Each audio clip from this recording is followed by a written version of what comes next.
Здравейте, приятели, и добре дошли. Слава на Всевишния, че ни е събрал. Обикновено, сега се щупи горната част на микрофона, защото аз говоря без микрофон. Това беше един идеален знак, защото тия технически средства са за нетехническите нации, а българската нация е нация техническа. От това. И заради това. От тази гледна точка, ама понеже доста сме разпилени, заради това ще използвам този микрофон, макар че иначе да говоря, смятам, че всички ще ме чуят. Мястото е специално и е хубаво.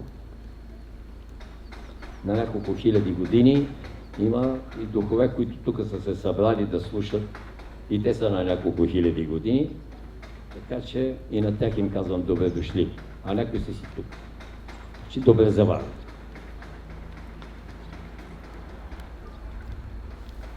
Преди малко Силвина погледна и вика, не е пълна зала, да се каже, под небето.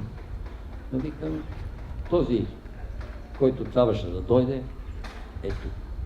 Както неведнъж съм казвал, качество, а не количество, мина времето на количество. Отдавна вече. Щом мина 2012 година и приближаваме към 2022 година, значи качеството е много по-важно от количеството.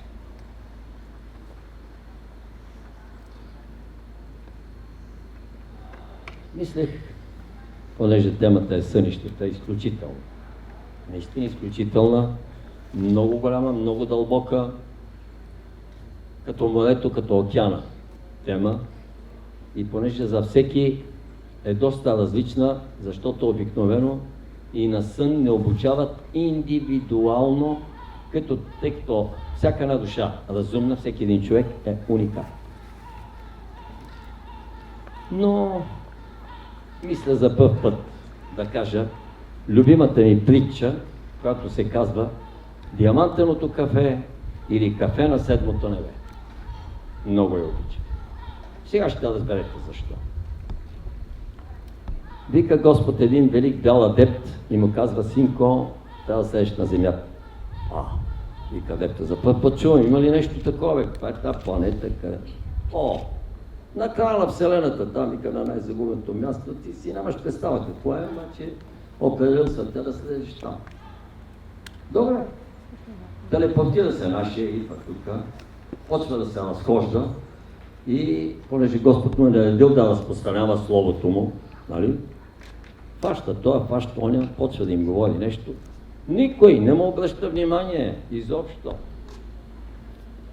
Той вика, я гледай ти, каква работа стана, никой не приема една дума. И изведнъж вика, сега разбрах. Тия земните жители знаят ли, че всички са с главата надолу? Всичките. И работите им каквото правят, 90% са с главата надолу. И те не са нормални. Аз им говоря на краката. Как ще ме разберат? И говоря. Бре. И по едно време среща братовчеря. И вика, братовчеря, знаете кой е нашия братовчет? Хубав, дето го рисува строга и копита, ама той ги няма. Нали? Лукави. И вика, братовчеря, ти хора знаят ли, че са така? Не знаят. Как ще знаят? Да, не знаят. Добре, какво правиш? Аз имам челън. Ще ме четпиш едно диамантено кафе, понеже всеки ден ти носят на тебе по едно такова кафе от седмото небе и ти си го пиеш. Искаме само едно такова кафе.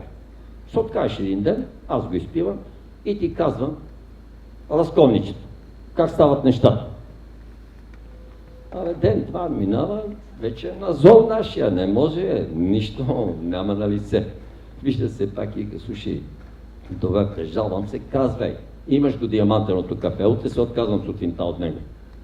Хубавицата, където ми го носи от седмото небе, един женски ангел, ще ти го поднеся на тебе, няма никакъв проблем. Той вика, добре, щом обещаваш, обещавам, обаче вика, ако работи, шифъра, който ми кажеш секрет. Той вика, слушай, какво правя аз? Виж ги тия душички. На всеки един на краката връзвам един тежък камък. Под формата на какво? Страдания, изпитания, болести, ритници, ужаси, проблеми, кахъни. И вика, рано и късно този камък почва да натежава и той се изправя с главата нагоре и всичко е точно. И затова вика, тук на мене виж, ще ми изправи. Да, виждам, ама те са толкова малко, че... Обаче слушай, вика беля, няма диамантено кафе. Господ ми изпратил, аз не мога да ползвам тия методи. Аз съм бял. Со кротце, со благо, всичко трябва да бъде както трябва, как... Къде е тия? Аз, бой това, онова, за мен аз съм далеч, аз съм деликатна, нежна, финна душа. От най-високото небе. Значи казвай. И Лукавия вика, братовчеде, и аз не мога да го измисля. Това е, което аз ти казвам моят опит. Обаче тут, ако се сетя нещо, ще ти кажа, имам ли кафето? Имаш го. На други ден се вижда. И той вика, слушай, светна ми, знаеш ли какво ще направиш? Така. Вика, цяла нощ съм мислил за това кафе. И как да стане нещата. Вика, понеже аз си връзвам камък, обаче ти ще им бъдеш по една звездичка. Може да сваляш отгоре звезди. Слагаш я долу на крачетата и те непрекъснато почват да си гледат в краката и постепенно ще почват да се обръщат обратно, леко, елегантно, финно, звездичката свети долу, понеже се ще гледат натам, хоп, и се изправят. Пробвам 1-2 дена. Работи ли? Кафето го имаш. Край. Отива, слага, колкото човека нали, е по-светнат, бързо се обръща. После вика, щом се обърне и тръгна, взимаш ли. Звездата я връщаш. Това е детски игра за тебе. Така. До тук добре. И вика, дойде време, утре получаваш диамантеното кафе. Обаче защо ти е? Ами вика, виж какво. Аз съм чул, че който пие диамантено кафе, има диамантен блясък на очите една седмица. Да. А вие си го имате непрекъснато. Ама аз, дето ми е потъмнял погледа тук 1000 години на земята, искам поне малко да ми светне. Но не направо се нарича Лукавия. И на други ден изпива кафето Лукавия и се виждат след 4-5 дена. И белия адепт вика, братовче, какво стана, бе, как? Вика, ще ти кажа, всичко е много точно и е прекрасно. Имаше такъв един лек инцидент на седмото небе. Какво прави ти на седмото небе, бе? Ти си точно обратно, отдолу в подземята. Вика, с диамантения блясък в очите, първо, второ, трето, навсякъде само ме поглеждат. Бодигардовете, пазачите и ме пускат веднага. Хоп, отивам на седмото небе и влизам в ангелската кръчма. Заведение, вика, кафене, идеално. Вика, цял живот съм мечтал да вляза. Она ме поглежда, очите ми светят, хоп, вътре е пропуск и ме пуснаха. Сядам аз вътре, ангелите тихо си говорят, музика, чудесни работи. Ма ми стана така приятно, така мило на душата, идеално.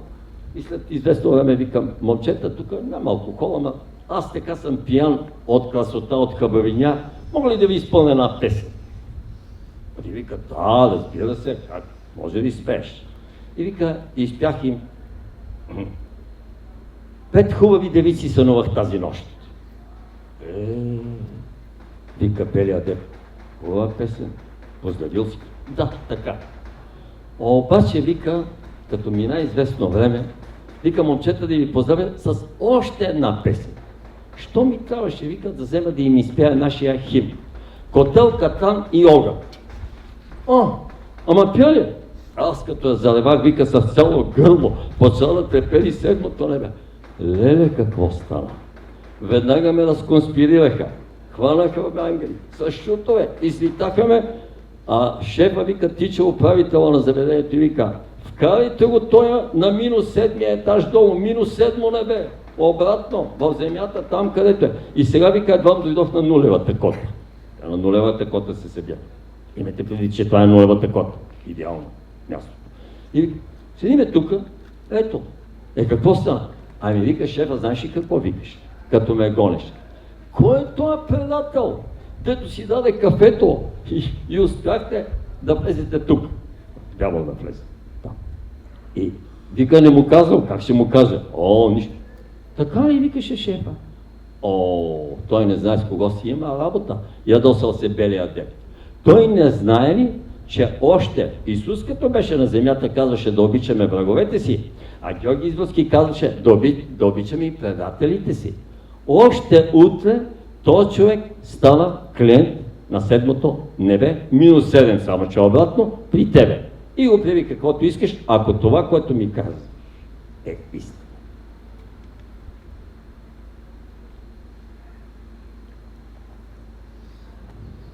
Това е хубавата притча. А пуката каква? Хубаво е да ни връзват по една звездичка на краката и да си изправяме. Ама малко тия са, които доброволно се обръщат, гледайки звездата непрекъснато долу и следейки я. Някои изобщо не обръщат внимание и те незаслужено са я получили. Тогава какво трябва да им се върже? Едно хубаво, обло или гапаво камъче. И ако не искаме доброволно, става доброзорно. Значи звездата е за онези, които доброволно ще тръгнат по пътя на светлината към новото небе и новата земя, а камъка е за онези, които не искат доброволно, но пак ще си изправят обратно да вземат правилното положение на тая земя. И наистина нещата са обърнати надолу с главата и знам, че дори духовните пирамиди са обърнати обратно и заради това, понеже пирамидата не може да стои на върха, трябва, разбира се, да бъде подпирана с разни колони. Това не беше точно по темата, но всичко по принцип е по темата за светлината, за новата култура на любовта, за всичко, което е прекрасно, чудесно и божествено, което трябва, щом сме го възприели, да го раздаваме на другите. И ние самите да се оправим. Когато се оправи човека себе си 100%, чак тогава има право да дава на най-близките по-малко акъл. Иначе да остави да оправи света Бог. И така. Сънищата, Силвинка може да говори повече за тях. И аз ще я поканя тук да започне. След това ще кажа някои работи, които евентуално може да ги изпусне, може да допълня подробности, може и които дори големите самовидци да си ги пропуснем. Здравейте и от мене. Да видим това моето ластиче.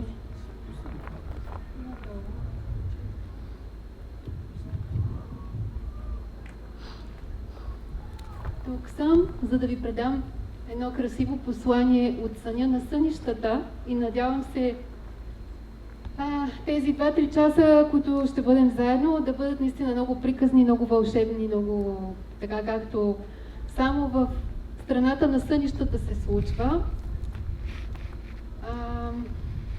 И това послание е да видим звездичката, да бъдем добри, да бъдем мили един с друг, така както са децата, въпреки че понякога се карат, но дори това е толкова мило и красиво. Да виждаме красивото, да обръщаме внимание на хубавите неща, които са навсякъде около нас и да бъдем човеци. Темата за сънищата, много се радвам, че тя се падна точно във Варна, на това вълшебно място. Всички бозайници сънуват, включително и човека. Обаче, ако се позовем на Библията, в началото, когато Бог говори с човека, никъде не се споменава за сън. Той говори директно. И чак в по-късните страници започват да се появяват съновиденията и сънищата и откровенията. Явява се ангел на сън и казва нещо си. Което означава, че наистина в зората на човечеството на земята хората не са спяли, не са сънували. Тогава съня, всъщност, това го казва и учителя. Той казва, съня не е бил предвиден за хората на Земята. Но се случва нещо, което променя ситуацията.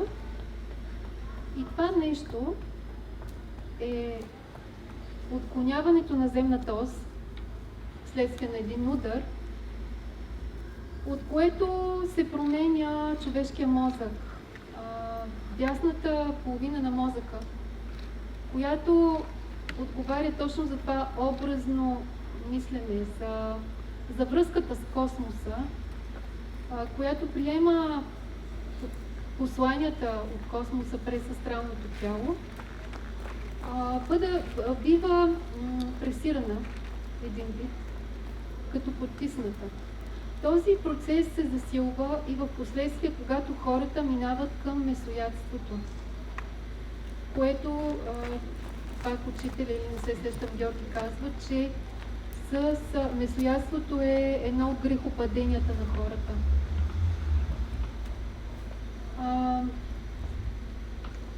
Този процес започва една много силна токсичност в тялото,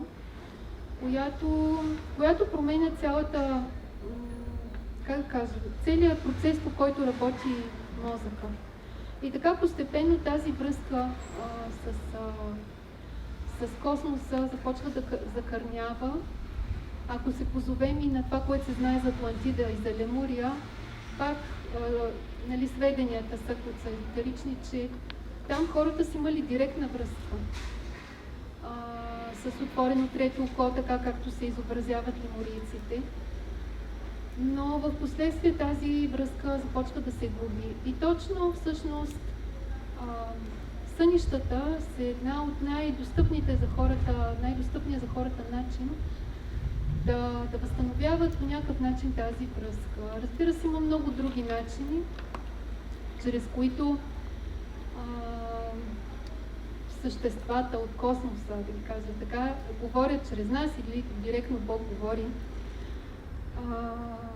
Знаете, това са виденията, откровенията. Стоиш си изведнъж някаква картина, която тотално стоиш една ежедневна ситуация и изведнъж все едно се изключваш и нещо съвсем друго ти се разиграва като картина. Това са тези видения, те се случват когато човек е в съзнание и изведнъж се получава това нещо. Това са всички екстрасензорни възприятия. Получава се някаква миризма. Примерно преди малко минах през тоалетните, които са били на римски терни. Обиколих навсякъде, минах и оттам. И се чудих откъде е тая толкова физическа миризма няма, но просто има едно зловоние, което буквално го усещам физически. И после прочетох, че там са били тоалетните на терните, което между другото. Тоест тези аромати, когато има светли същества, много красиви, на роза, на теминушка, на красиви аромати и обратното. Това, че понякога чуваме.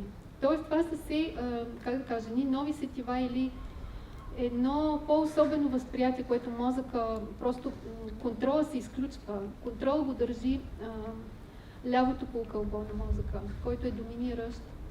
И там всъщност там са понятията, там е езика, там са езиците.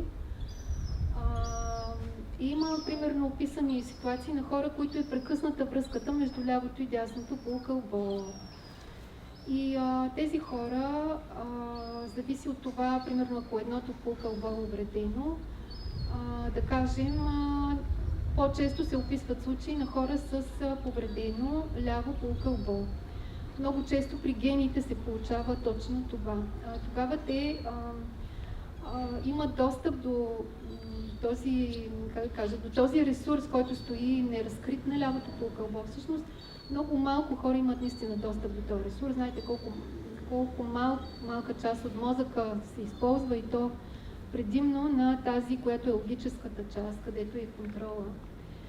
Но интересното за езиците, което искам да ви кажа, и е едно мое прозрение, което беше наскоро, че един човек попита какъв е бил първия език на Земята. Вие питали ли сте се за това? Какъв е бил този първи език? Някои казват, бил е трако-български, бил е ватански.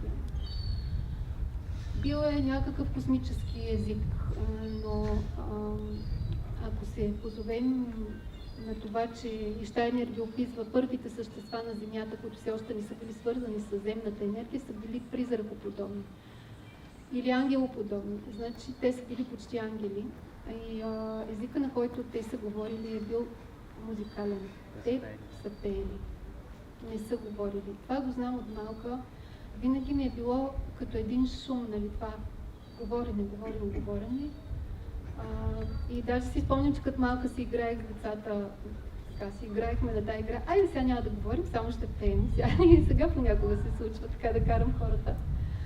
Но, нали, не винаги се получава, някои ръмжат, други пеят, е така, но е забавно. Но защо говоря за това? Защото бъдещия език, който също ще се формира, не случайно и народите, които са много чувствени народи, като средиземноморските, италианци, испанци, гърци, техният език е напевен, има музика, нали? Докато немците езика им е твърд и така. Те са хора на логиката, немците с въобще англосаксонците с силно доминиращо ляво полукълбо на мозъка, което е логическото. Докато по-чувствените, народи, които, нали, повече чувствата ги вълнуват, не случайно езиците им са толкова напевни. Това също може да се види.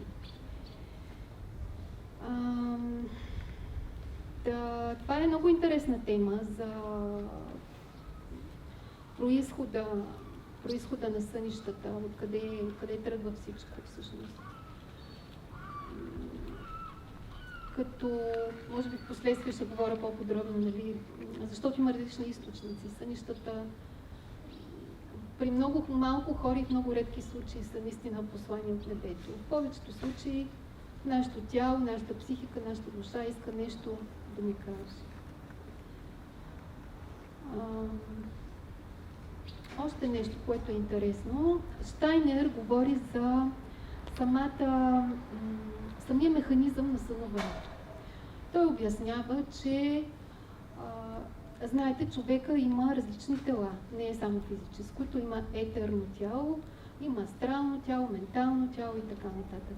Всички тези финни тела всъщност са нашето подсъзнание. Там, във всяко тяло се складира различен тип информация. В астралното, понеже за него е думата, за сънищата, то е много важно, като говорим за сънищата, се складират преживяванията, чувствата, радостите и така нататък. И в същото време в науката описват фазите на съня, но да завърша с Щайнер, значи той описва следното нещо. Когато човек започва да заспива, астралното тяло, което заедно с аза на човека, това са съзнанието и самосъзнанието на човека, се отделят и се получава така наречените астрални пътешествия. Къде отива, какво прави, също, нали, човек може да потърси. Затова обикновено след събуждането няма информация човека. Може да има само едно усещане за нещо радостно, за това, че нещо е научил. Много рядко се появяват като картини за някакво училище, да кажем, че е бил на училище. Учителя говори за това, че на сън всъщност ние отиваме на училище, астрално училище. Така или иначе това е някакво обучение и това е същото време една почивка на астралното тяло, което се завръща от дома, така да се каже, в своя свят, който е в космоса. Когато на Земята, когато човек заспива, остават физическото тяло и етерното тяло. Етерното тяло се отделя при смъртта, нали? Иначе то си е плътно до физическото. Етерното тяло е като един скулптор. Каквото му даде като образи, като преживяване, по-скоро астралното, то го облича в образи. И така, Щайнер казва, че когато астралното тяло напуска, остават физическото и етерното. То напуска първо физическото и започва да напуска и етерното. И точно в този момент на напускане на етерното, който продължава известно време, човек сънува. Това в науката, нали, там няма това обяснение, което е езотерично, но те го наричат първа фаза на дълбокия сън, на бавния сън, който е дрямка, казано по народно. В тази дрямка именно се получават най-ясните сънища, които са почти като съновидения. Понякога те нямат нужда дори от тълкуване, защото са толкова цветни, ярки, последователни, че просто всичко е ясно, няма така някакви странни и необичайни неща в тях. И след това минават другите фази на съня, стига се до дълбокия сън, където няма никакви сънища, тялото е напълно отпуснато, напълно релаксирано и идва момента на бързата фаза на съня, която учените наричат REM фаза или Rapid Eye Movement, когато просто човек докато спи много бързо мърда очите си, заради това така е наречено. В тази фаза мозъка, нали, те регистрират учените, че много бързо започва да работи. Сега, моето тълкуване, защо се получава отново, защото в тази фаза отново има сънища. Тези сънища вече, те са друг тип сънища. Не са в първата фаза, която говорих, ако са съновидения, много ярки, много цветни, тук вече са различните типове сънища, за които ще говорим после. И всъщност какво се случва? Астралното тяло. И това нещо се повтаря 5-6 пъти през цялата нощ. Започва се бавен сън, през неговите 4 фази, REM фаза, която е смърдането на очите, през което отново има сън, отново влиза целият цикъл и така върти, като в края на нощта човек има много малко моменти, които спи в дълбок сън, където няма сънища, и има много по-дълго време на тези REM фази, където се появяват сънищата. И заради това всъщност, понеже там съня е по-лек и понеже всъщност това, което се случва в тази REM фаза, моето тълкуване, е, че астралното тяло отново се завръща. Тоест, какво прави астралното тяло? Това е като някаква информация, която може да е хипотеза, просто така се появи като мисли. Астралното тяло приема енергия, информация и слиза към човекът, който спи, на няколко пъти през нощта. Тогава идват сънищата.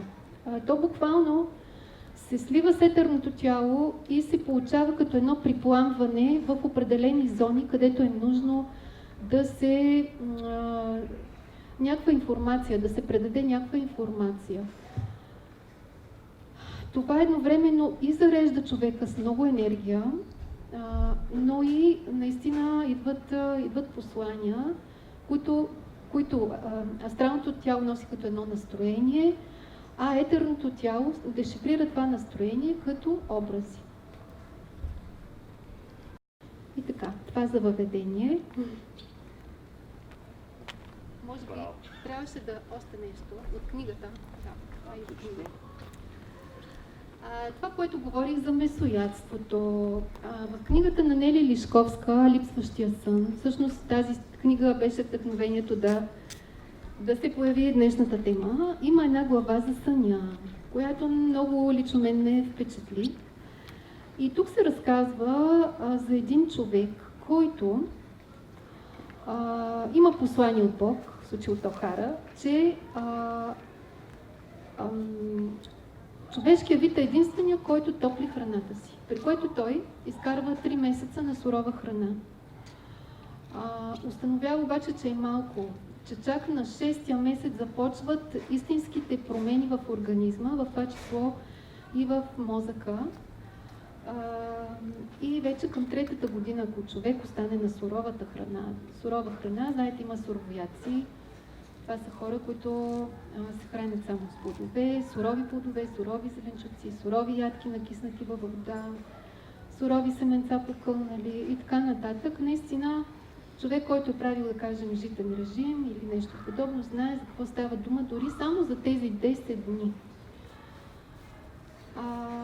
И този Тони Райт се казва, един антрополог, прави този експеримент. Другото, което той прави е, че точно неговото тълкуване за това ляво и дясно полукълбо, което говорих, той спира да спи за 11 дни, което се счита за световен рекорд, нали? Защото нормално се твърди, че след четвъртия ден човек вече почва да получава халюцинации, ако не спи и така нататък, почват някакви увреждащи процеси за мозъка. Той обаче експериментира със себе си, не спи 11 дни и тук описва какво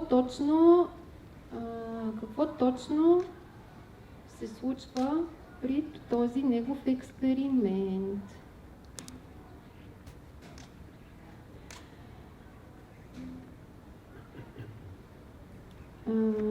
Тони Райт беше издържал буден 11 денонощия. За този период твърдеше, че наистина е видял неща, за които преди това само бил чел в книгите.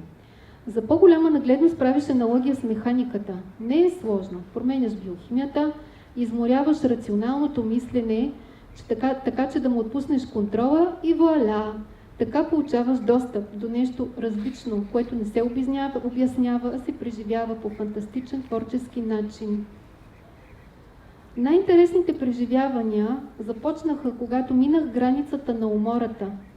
Придобих нови способности, една от които беше да следя два разговора едновременно, без да се налага да приключвам от единия към другия. Изразявах се поетично, напевно, в ритъм. Homo poeticus е следващото ниво в еволюцията на тази сфера, казва Охара. Знаеш ли, дори започнах да жонглирам, не знаех, че си се занимавал с това. Не съм. Но сега вече успявам да следя траекторията на всички топки едновременно. Друго, започнаха да изплуват много ярко детските ми спомени в най-големи подробности, включително с звук, мирис, усещания за топло и студено, горчиво, сладко, всичко. И драги ми Райт, казва Охара, забелязвам, че вече се изразяваш без обмисляне.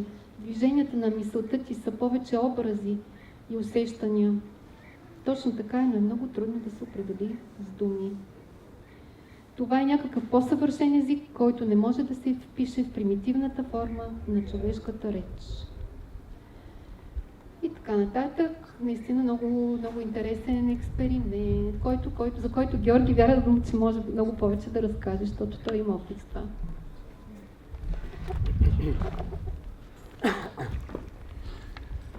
Искам да видя дали ще ме чувате без микрофон. Дразнам. Леко, макар че аз избягвам да се раздразвам и да се люшкам като лодка на вълнение. Аз съм голям кораб, така поне смятам. Но след малко Господ ми доказа преди няколко дни, че не съм чак толкова голям кораб. О, синко, така ли?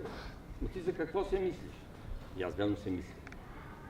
Веднага ми дебиканчето и всичко си дойде на място. Какво е съня? Жизнена необходимост на Земята. Да, така е. Освен това, той е индивидуален, възпитателно-учебен процес.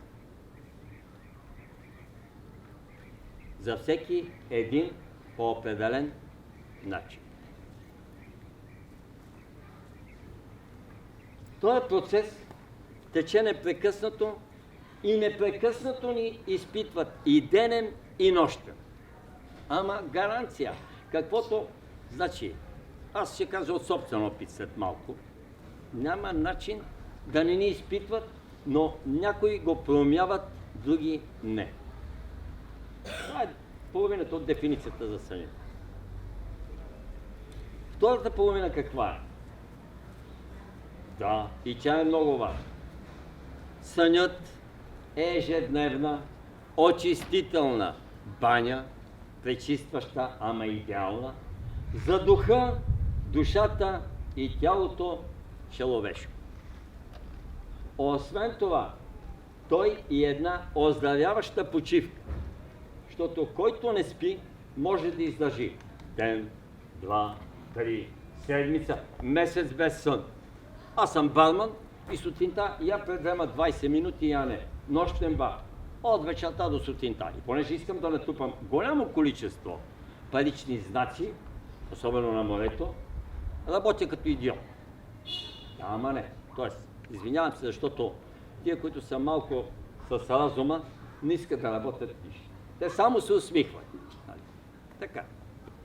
Малко съм груб, но съм абсолютно точен. И тогава, значи, има съответните последствия за организма. Значи, пречистваща баня има. Има и оздравителен сън за тялото, душата, духа, сърцето и ума, само когато то е проведено правилно. А правилното е да си легаш в 21 или 22 часа като мен. По-късно край. Приключваш курса. Банята заминава какво? Първо, не може да се изкъпе. Значи най-напред започва да се къпе тялото. Край. Не е оздравителен процес. Отдолу нагоре почва. След това стигаме до сърцето, след това по-нагоре се качваме към главата, след това стигаме до душата и накрая до духа. Няма никакъв ефект. Аз съм крупие.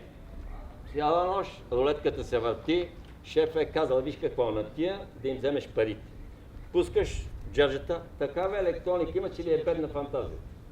Команда се съкъл. На тоя. Спират там, където искат.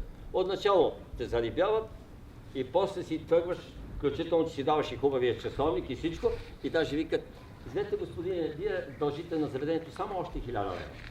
А си проиграл 50, 100, 150 хиляди. Но винаги му дължиш на заведението. Не знам, сигурно от вас някои са влизали, аз съм влизал в казино и само рулетка съм гледал по филмите. И така. Обучават ни наистина според нашата степен на развитие и ни дават точно такива сънища, каквито трябва. Да. Има си отговорници за тая работа. Когато се казва всецяло, Бог ми дава такъв сън, да, понеже от него всичко произлиза, той е главната причина за всичко в света, но той си има последници и те са десетки, а по някой пъти стотици, докато всичко това стигне до нас. Ангела-хранителът знае какво сънуваме, къде спиме, какво, що.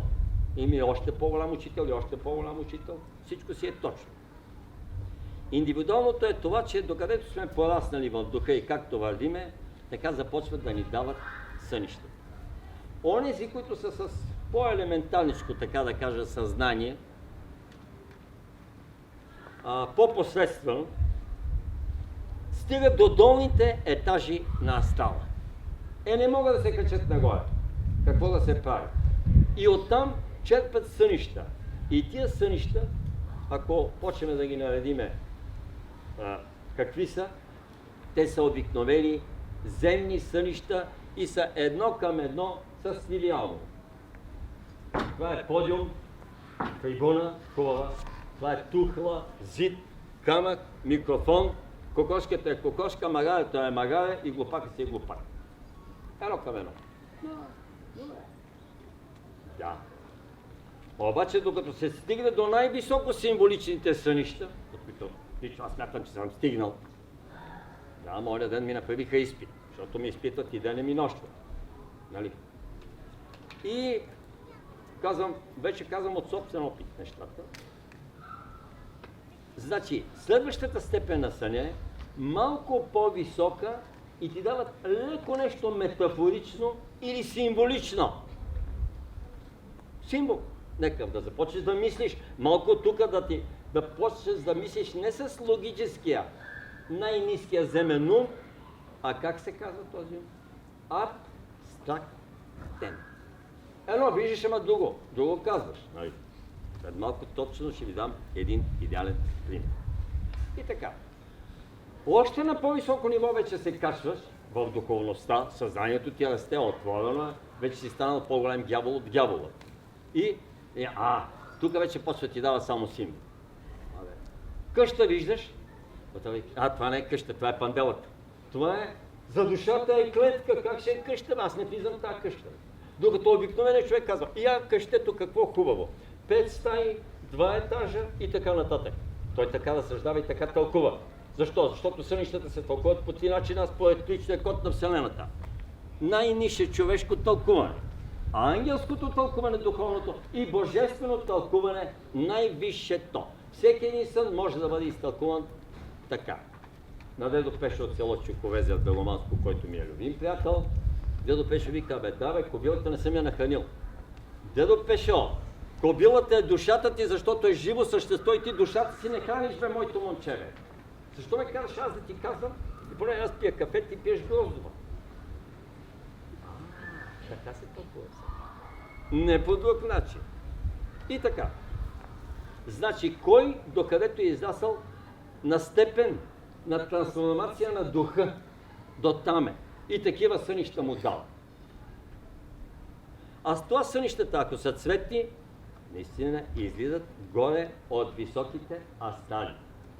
Ако са черно-бели или простички, или нещо мъгла, или нещо не е точно, или са разбити, това вече са от ниските нива на астал. Няма да казвам за собствените си астални посещения, защото може да ми е нощта. Много са интересни. Изключително. Значи, отделянето на асталното тяло, еталното остава да извършва някаква функция, нали? Но астала се отделя и първоначално, когато не се е научил още и нямаш учител, аз винаги съм имал учител, отива където си ще. И сквърчи нагоре, край. Не знаеш къде си и какво правиш. После се научаваш да го командваш накрая с мисъл и всичко е идеално точно. Съня е нещо подобно. Защото наистина се отделя асталното тяло, но те не по този начин и толкова много проценти. Да ти останат само 5% за командване на механичните, физиологични процеси, останалото всичко да дъпне кришката нагоре. Ами, като дърпаш 10-15% ти отива душата в астала. Ами тя нито може да запомни, че минава през тунела светлина, нито нищо. Ама нищо не може. Запомня някои откъслени картини. И когато се върне също с голема скорост, моментално картините стават карикатури и се изкривяват. Да не говорим, че според това, какво ни е съзнанието. Значи ако си мразя комшията, мразя еди кой си, излъчвам негативизъм, мразя собствената си жена. Ама ни казвам, а това е, нали, значи часове на тихата омраза, мълча си. Аз сънувам нощно време кошмари, чудовища и ужаси. Ма това е от мен, не от някой друг. Защото аз съм източника, естествено, че се върне при мен. Това искат да ме подсетят отгоре. И така, сънищата, ако са изпълнени правилно, са великолепно нещо. Значи, според това, на кое астално ниво ще отидеш, наистина зависи от твоето отваряне към духа и твоето духовно извисяване. Ниските нива са долу. Престъпници, измамници, мошеници с най-елементарното мислене. После да се качваш нагоре и тогава получаваш вече сведения от по-висшите етажи. И много по-интелигентни неща. Но това от какво зависи номер едно? Ще ви кажа. От моралността, нравствеността и етичността на човека. Само това гледат горе. Ама колко е дебел, колко е нисък, колко е висок, дали е рус, дали е член на тази партийна организация или на другата. Ама каква му е професията? И изобщо не ги интересува. Моралът, нравствеността и човещината, отношението към другите. Според това, егоистите сънуват най-много лични сънища, макар че и най-високо извисените духа пак сънуват лични сънища. Сънищата си са лични, колективни. За един колектив, колектива може да е цяла варна. Аз съм в този колектив. Мога да сънувам нещо, какво ще стане или е станало. Или във След това има планетарни за планетата и след това са космическите сънища, които почваш вече звездни пътувания, скитника между звездите на Джек Лондон. Звездните пътувания, като ги започнеш вече, можеш да почнеш в галактиката, изобщо в космоса, но не в космоса, а само в тази нашата материална вселена. Сънищата са още пророчески. И сънища, в които ние сме героите, взимаме участие и сънища, в които сме наблюдатели и съзерцатели. А и тъй наречените неутрални сънища. Неутрални сънища сънуваш нещо, ама нито си герой вътре в нещата, нито не си. Гледаш го, усещаш нещо. Тъй наречените неутрални сънища, съм ги нарекал така, са за да ти чистят някакви стари програми от теб. Това винаги са едни оздравителни сънища и при изчистване на тия програми ти олеква душата, тялото, чисти се, виждаш това, виждаш оня. И понеже не си могъл да вземеш някой е заминал отгоре в вечността, в другото измерение, на оня свят, така да се каже, и не можеш да си вземеш от него прошка. Да, Господ ти дава великолепната възможност. Аз ще ви кажа, не искам да ми вярва нито един от вас, но аз ще го кажа, защото след 10-15 години всички ще имате тази възможност да го проверите. Или след 20, или след 30. Всички растете в духа и ще ме задмине по способност. Понеже много критикувах бившия държавен и партиен ръководител на Народна република България, съкратено с любов наречен от народа Тато, една нощ вече съм посветен, а той си беше заминал преди 3-4 години, нали? Идва един изискан господин, влиза и вика: моето момче, Господ ме праща при тебе. Аз съм в стъклената пещера в бунгалото и си спя на хубавия съндък на твърдо. Поглед. Вече уча за адепт, кандидат светия. 2-3 години. Не се изненадва. Ангел обаче е материализиран. Викам: добре, какво става? Имах тогава още учители, година и половина първия, година и половина втория, но не ме беше вземал Господ на пряко да ме действа отгоре, да му управлява. Вика: знаеш ли, ти много негативно отношение имаше към другаря Тодор Живков и заради това Господ ни изпрати и ти прави среща с него тая нощ. Вика: много го критикуваш ти. За най-различни работа. Заедно с твоите приятели, нали така беше? И ти да не останеш по-назад. Сега вече не. На Земята има 10 милиарда жители. Те са на едно мнение за един, именно за ръководителя отвъд океана на Америка и за ръководителя, и двамата са ми любимци. Един е Тъмпи, другия е Влад. Така. Не се шегувам. Прекрасни са и са точно на мястото си. Ако ще да има митинги, работи да крещат, кучетата си лаят, кервана си върви. Защото винаги гледам от друга гледна точка. Ама докато ме научат, небето се съда. 5 години го мъчих. От тук, от там. Не искам, доброволно не искам. Само с бой и тогава не са ме научили да вкарвам, значи като едно животинче, което е научено с камшик да го вкарват в кошарата, не му тежи камшик. Камшик и вътре в кошарата. А другите си влизат сами. Няма да го остават отвън, да го изядат бълг. По същия начин ме вкарват. Става ми заминава. Там, където е материя. Наистина една хубава бяла къщичка, двуетажна, с чардак като старите български къщи. Обаче някак друго излъчване имаш. И на двора, и на всичко. И горе на чардака, и аз качвам се. Шефа, който ме закара до там, всичко е точно, вика: аз изчезвам. Значи, когато Бог нареди, ще дойдат да вземе тук, да слеземе тук. Добре, всичко е точно, трябва да има вода. Викам: добре. И викам: Георг Живков, как да ви се обръщам? Господин Живков, другаря Живков. Моето момче, ела тук малко вътре да си поговорим. Идеме в една скромна стаичка. Той седа на един диван, а седа срещу него на една присъда. Вика: моето момче, искам да ти кажа, че разбрах за тебе чак като дойдох тук. Ако знаех на земята, ти беше тръгнал да правиш политическа кариера. Викам: да, комсомолски секретар на общината бях и бяхте една лова. Викам: после щеха да ми стеглят окръжен комитет на партията и така нататък. Обаче, слава на Бога, че собствената ми жена не даде. Защо не даде? За пана си, вика: развеждаме си, семейството, децата, няма как. Ами вика, ще да те направя тогава съвет. Вика, ти си естествено си много умен, бе, много си светна. По много работи. И аз викам, ми какъв? Ми вика, ще да стане съветник по вероизповедание. Бе, точно като за мен. Да дам мъкъл.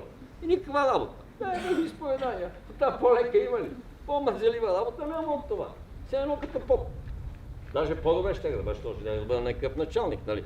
Да поп е нищо, началник на една църква на 10 бак. Ще ми големи поп. И така. И започваме да си говорим. И той казва, моето момче, ако беше на моето място, и започва да ми описва нещата как стоят. Дългата ръка на Москва. Всеки втори или трети се обажда и Кремъл знае за какво става въпрос. Ами аз ако бях изместил малко линията, щях да забравя да дишам. Понеже тия работи са отдавна отминали, затова ги казвам. Иначе никога няма да ги кажа пред там. Много години мина от тогава и имам право. Щом Господ не ме хвана. За пета чаква, а си може. И така. И си говорим. И вика, ами някой друг по-добре ли щеше да се справи от мен? Виж как балансирах нещата. Вика, със Западна Германия, знам, че обичаш Германия. Да, викам, Германия ми е, но любима и Русия ми е любима. О, да. Вика, имаше и други любимци, ама не ми ги каза. Видя ли, вика, Стокобората, всичко, колко сме близки. Да, през цялото време беше така. Това е истина. Освен това, бяхме добре и с Великия Съветски съюз. Значи, за да седи 45 години, тогава такива неща научи, че свалих шапка и викам, това е един от най-великите държавни, политически, икономически и каквито и ще да е ръководители на света. Сега никой не може да ми измени мнението, ако ще 10 милиарда да викат. Беше такъв, беше тоталитарист, беше такъв. Ще съм единствения на друго мнение. Защо ли? Той го казва. То не е съд. Ама беше първоща. И така, либра се както иде. Но това ми беше казано, че няма нищо невъзможно за Бога. Убедете се в това. Повярвайте в това. И всичко ще бъде точно. Ама, аз пак ви казвам. Една петилетка, 11 години ме обучава. 3999 дена, 4000 без един, докато ми дадат диплома. Не е тук така, както диплома. Небето ще ти дам. Да изкараш 11 месеца и веднага висше образование и диплома. Няма такива. Докато не си изкараш всичките изпити, а обикновено могат да те пуснат и с тройка. За обикновен човек. На мене изпит съм си изкарвал най-малко с 6 минус, пишеха ми шестица с 1 плюс и до шестица с 3 плюса съм стигал. Ей, как се хвалям, ми много приятно. Значи, какво ти е го? Не е го. Така си се похваля, нямам право. Ама сега на беседа имам право да се хвалим. В обикновен разговор не трябва да говоря за себе си изобщо. Така. Казвам някои тайни, такива адепски. Сега. Ще ви кажа още нещо. Я го знаят някой. Не, нямаше да не го знае. Такива като мене знаят повече от мен. За съня са изписани такива дебели, ама сигурно милиони страници. По целия свят. Обаче има нещо. Аз жива причината, докторите лекуват много болести, верно. Сваля ми шапка на традиционната мисъл. Ама не знам причината. И като някой ме пита, обикновено казвам. От 190 болести причината мога да ги кажем гаранция. Не се хвали. Колефичето не се хвали. Мога да направя един кокошарник, мога да направя една църква. Един пост. За какво да се хвали? И така, искам нещо да ви кажа. Върти се Земята по хубавия зодиак и се въртат планетите, Слънчевата система обикаля и галактиката има такъв зодиак. И Вселена. Колко са знаци на зодиака? 12. Нали така? Човек ще получи 12 тела, които ще умее да ги управлява и седмата корена раса. Има 12 чакри, които трябва да заработят все някога 100%. Почва да се... Така. Но след като става, Лемуния си отива поради черното магьосничество. На Господ му идва до тука потопяване. Да. Ония, викам, момчета, не дейте, бе. Синове, в прав текст и делем и нощем, защото те, както Силвина каза, те не спят и могат да го чуят директно. Както аз го чувам. Така. Така ли? Цветуш континент бил. Ама, красоти, райски градове. Под вода. Атлантида. Хиляди години минават и така нататък. Потоп е преди 12500, между 12500 и 13000 години, отчетени по някакви календари и по астрономията, защото винаги има движение във времето. Както и кога се е родил Исус, до сега за 2000 години. И това отчетене се взима. Какво става? Ленниковия период идва и атлантите, разумните от тях изчезват от Атлантите. Останалите, за да си спасят физическите тела, стават месоядци, защото вече няма и шума по дървето. Има две алтернативи. Избор могат да направят. Не съдба. Съдбата е това на Бога. Да изчисти всичко предишно, за да дойдат кои? И коя раса да дойде? Бялата арийска раса. Нещо ново. Кой остане от старите остава? Кой от остане остава? И те какво предпочитат? Вместо да умреш достойно, т.е. не да умреш, да направиш една духовна трансформация в отводното, те започват да ядат месо. Много верно си измяли веднага от месоядството, защото до тогава не се го яли. Но има много твърди, които са оцелели. Тогава започва инволюцията. И това е първото грехопадение. Това на Адам, не, това е трето, чак четвърто. Това е вече егоизъм. Егоизма не е. Това е грехопадението. Не трябва да ви казвам някакви неща, по-добре да не ги знаем. Така. 3 грехопадения има, големи. Сега говорим за месоядство. Почва да консумират месо, ясно. Да не говоря, че са стигнали до какво? Да хапваш. Нали, да обичаме ближния като себе си. Да, обичаме го, разбира се, като себе си. Обаче той ще ни послуши. За вечеря. Ще го капнем за вечеря. Добре, много е добре. Вече това капко не може да го издържи, слава. Пощавче.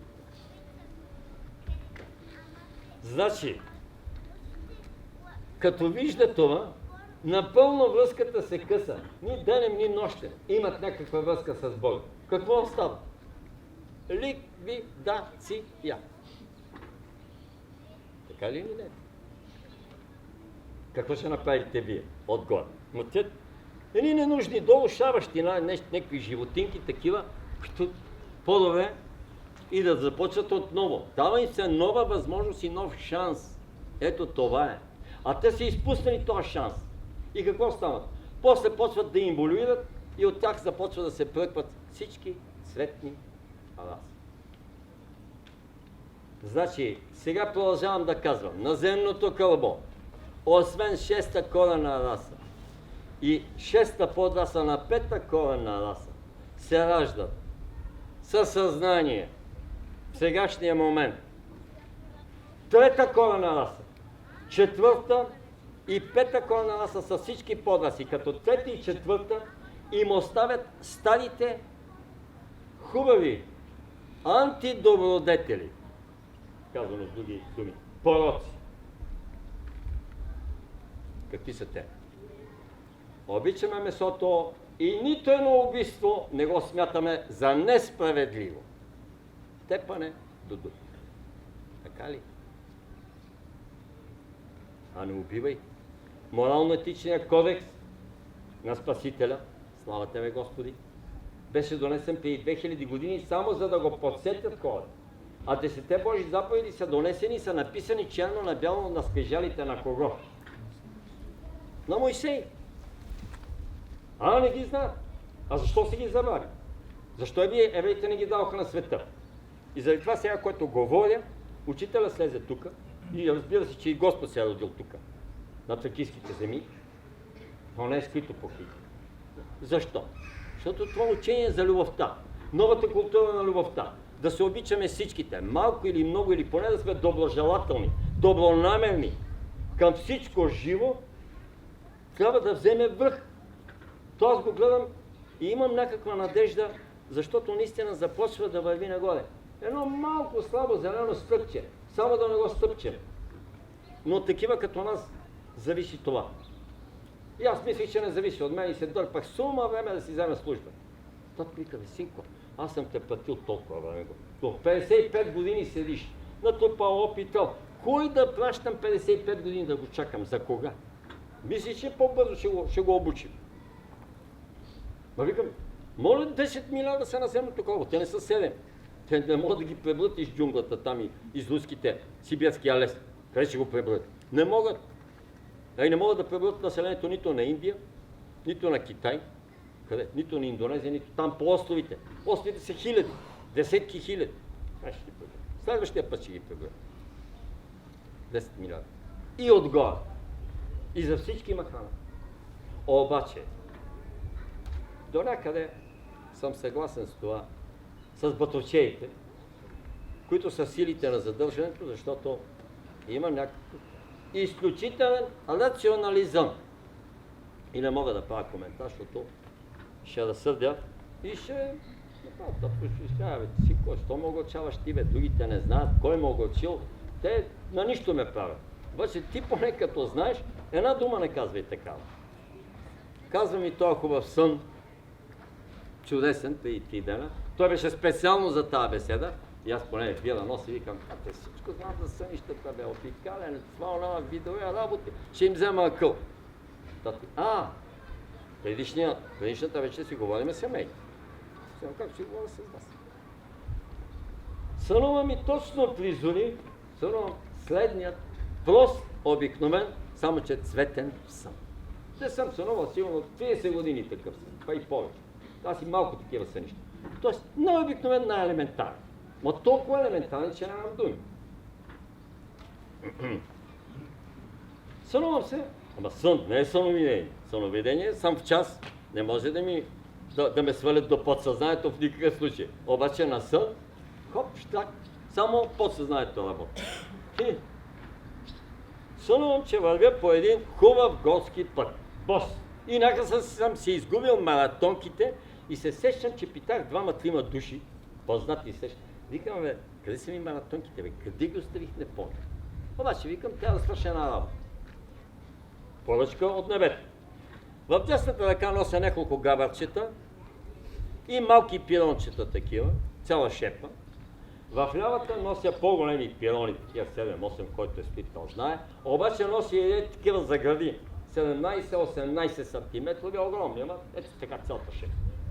И така ходя, трябва да ги занесе при един много голям майстор. Знам къде и къде. И гората свършва, след това почва поле, пресичам, бос, топло времето, слънчево така, хубаво. Отивам при този мъж и знам, че той фактически е обущар.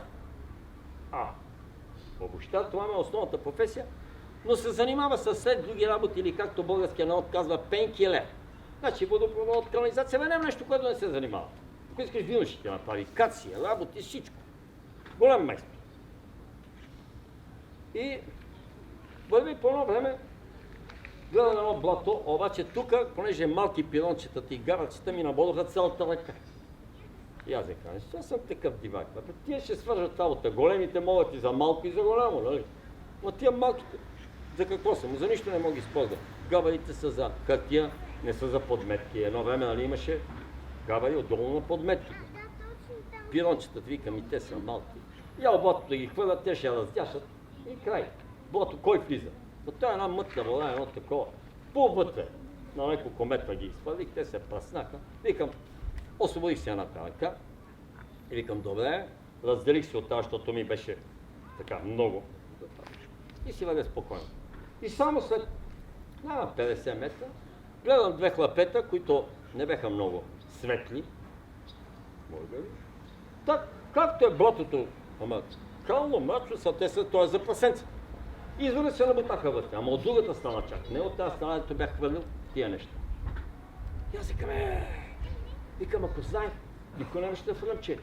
Такива и хлапета малки, викам, те могат да се обладат, ако минат от другата страна, бъркам в и викам, ще кай. И ключено, хвърлено е. Бе. И мислех да им кажа оттатък да не минавам, тя не ми обръща внимание, аз съм прозрачен, тя не ме вижда. Викам им нещо, а ние сме втора кора на ласа. Аз съм 6 и малко отгоре. Разликата е голяма. Къде ще ме чуят? Никакъв случай. Мина ми нещо такава мисъл през главата и казвам, не ме чуват, не сме виждани, ние сме сигурно на различни етажи. Нали, аз ги виждам, защото съм отгоре, но те отдолу в никакъв случай не могат да се качат нагоре. Знаете много добре, че е така. А тия всички ангели отгоре могат да слезат чак додолу, докъде пискат. Но тия отдолу само с разрешение и с вода. И продължавам по пътя. Вървя, стигам и гледам така едно като виделека кръгово, остъклено много работилницата и вътре на един стол, като от тия за компютърните, седи майстор. Един едър, красив мъжага, такъв русокос, дълга коса, светло. Вика, Георги, дойде ли ме, носиш ли ги? Викам, да, как? Всичко е точно, викам, наредено ми е, донесох ти ги, не му казвам, съм фалил бедно. И той вика, тя не са за мене, тя ги занесеме двамата сега до едно място, да отидем с теб. Викам, намери ми образа, ги нося. Ще ги нося. И събува си, той с едни такива високи като кубинки, обувките, и гледам 46 като моите, 47 и 45. И слага ни маратонки леки. И аз му викам, майсторе, гледам, че ние носим един и същи номера. Дай ми някакви стари тук обувки. Викам, какво имаш? Маратонки, викам, дори е такива обувки, нещо. Гледам, че ти свали планински, той е с планински такива високи обувки. Викам, за по-леко сигурно, не, вика, по планините трябва да ходя. Но не казва нищо. И не ми дава. И не ми казва, че трябва да отида. После обаче не ми дава. Прибра си другите работи и вика да тръгна. И аз викам пак, ама нема някакви обувки, той излезна. Все едно, че не чува. Ще се пуши. Направо ми го чуди. Викам, аз моля го, нали? И най-интелигентно не. И тръгва по пътя. Не го интересува. И аз трябва да го настигна. Тръгваме. Давай. И на хоризонта се видяха вече така нещо като град, ама много светъл, блестящо. Така. Но наистина, и затова ще кажа няколко думи, още един бонус ще кажа на Валда, за първ път ще го кажа. И само като го видя той и вика, готово, вика, аз съм до тука, продължава напред. И аз се събуждам. Последните 2-3 години 2-3 съня само са ми се опери, всичко останало го тълкувам и смятам, че го тълкувам 100%. На познати, на непознати, на случайни хора, не говоря собствените си. Грешка няма. Имам усет. Вече ми е дадена тази способност. Обаче този сън, почвам да си мисля, викам, пилони нося нещо, това, обаче и татко ме пита. Синко, нещо да го тълкуваме. Викам, да, тате, ето пилони нося и даже толкова съм въодушевлен от задачата, че праскам бос. Няма това, няма, важното е да изпълня. Викам, няма къде. Питах, викам, майстор се направи оглуш. Добре. Продължаваме нататък. Какво? Леко, той. Що хвърли тия работа? Гавачето пита.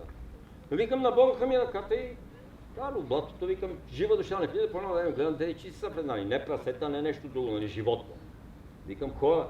И стана ми съвестно, отидох да ги първата, да? Не става. Ще говори. Вика нещо така, положиш, занесе ли? Викам, да, града се очерта, свети, да, така беше. Вика, значи си изпълнил мисъл. Викам, смятам, че съм изпълнил. Нещо друго, вика, нещо така, ти много тривиално, много обикновено ми го тълкуваш просто. Викам, тати, какво да не? Пилони, гвозди. И той вика, тия нещо друго. Вика, нещо от тия пилони, нали възстановяват? Нали, тела на А не къв стоеш? Викам, да бе. Верно, ама. Веднага разбрах, че е уловка и викам, настоящ. И къв случай. Тия викам, може да са някакви астрални пилони, духовни, нематериални. Викам, може би искам нещо подобие да се кове с тях аура, това, онава, нали, вече ставам чак. Той вика, бе, вървиш така към реалното тълкуване на съна истината, обаче нещо друго. Не. Пълно зацепено. Викам, не знам. Ремонт. Тия пилони са някакъв ремонт. Сега синко вика, не можа да си изкараш изпит. Аз не съм го изкарал и неведнъж съм го изкарал. Като станах вегетарианец, т.е. спрях месото, през вечер ми даваха следното.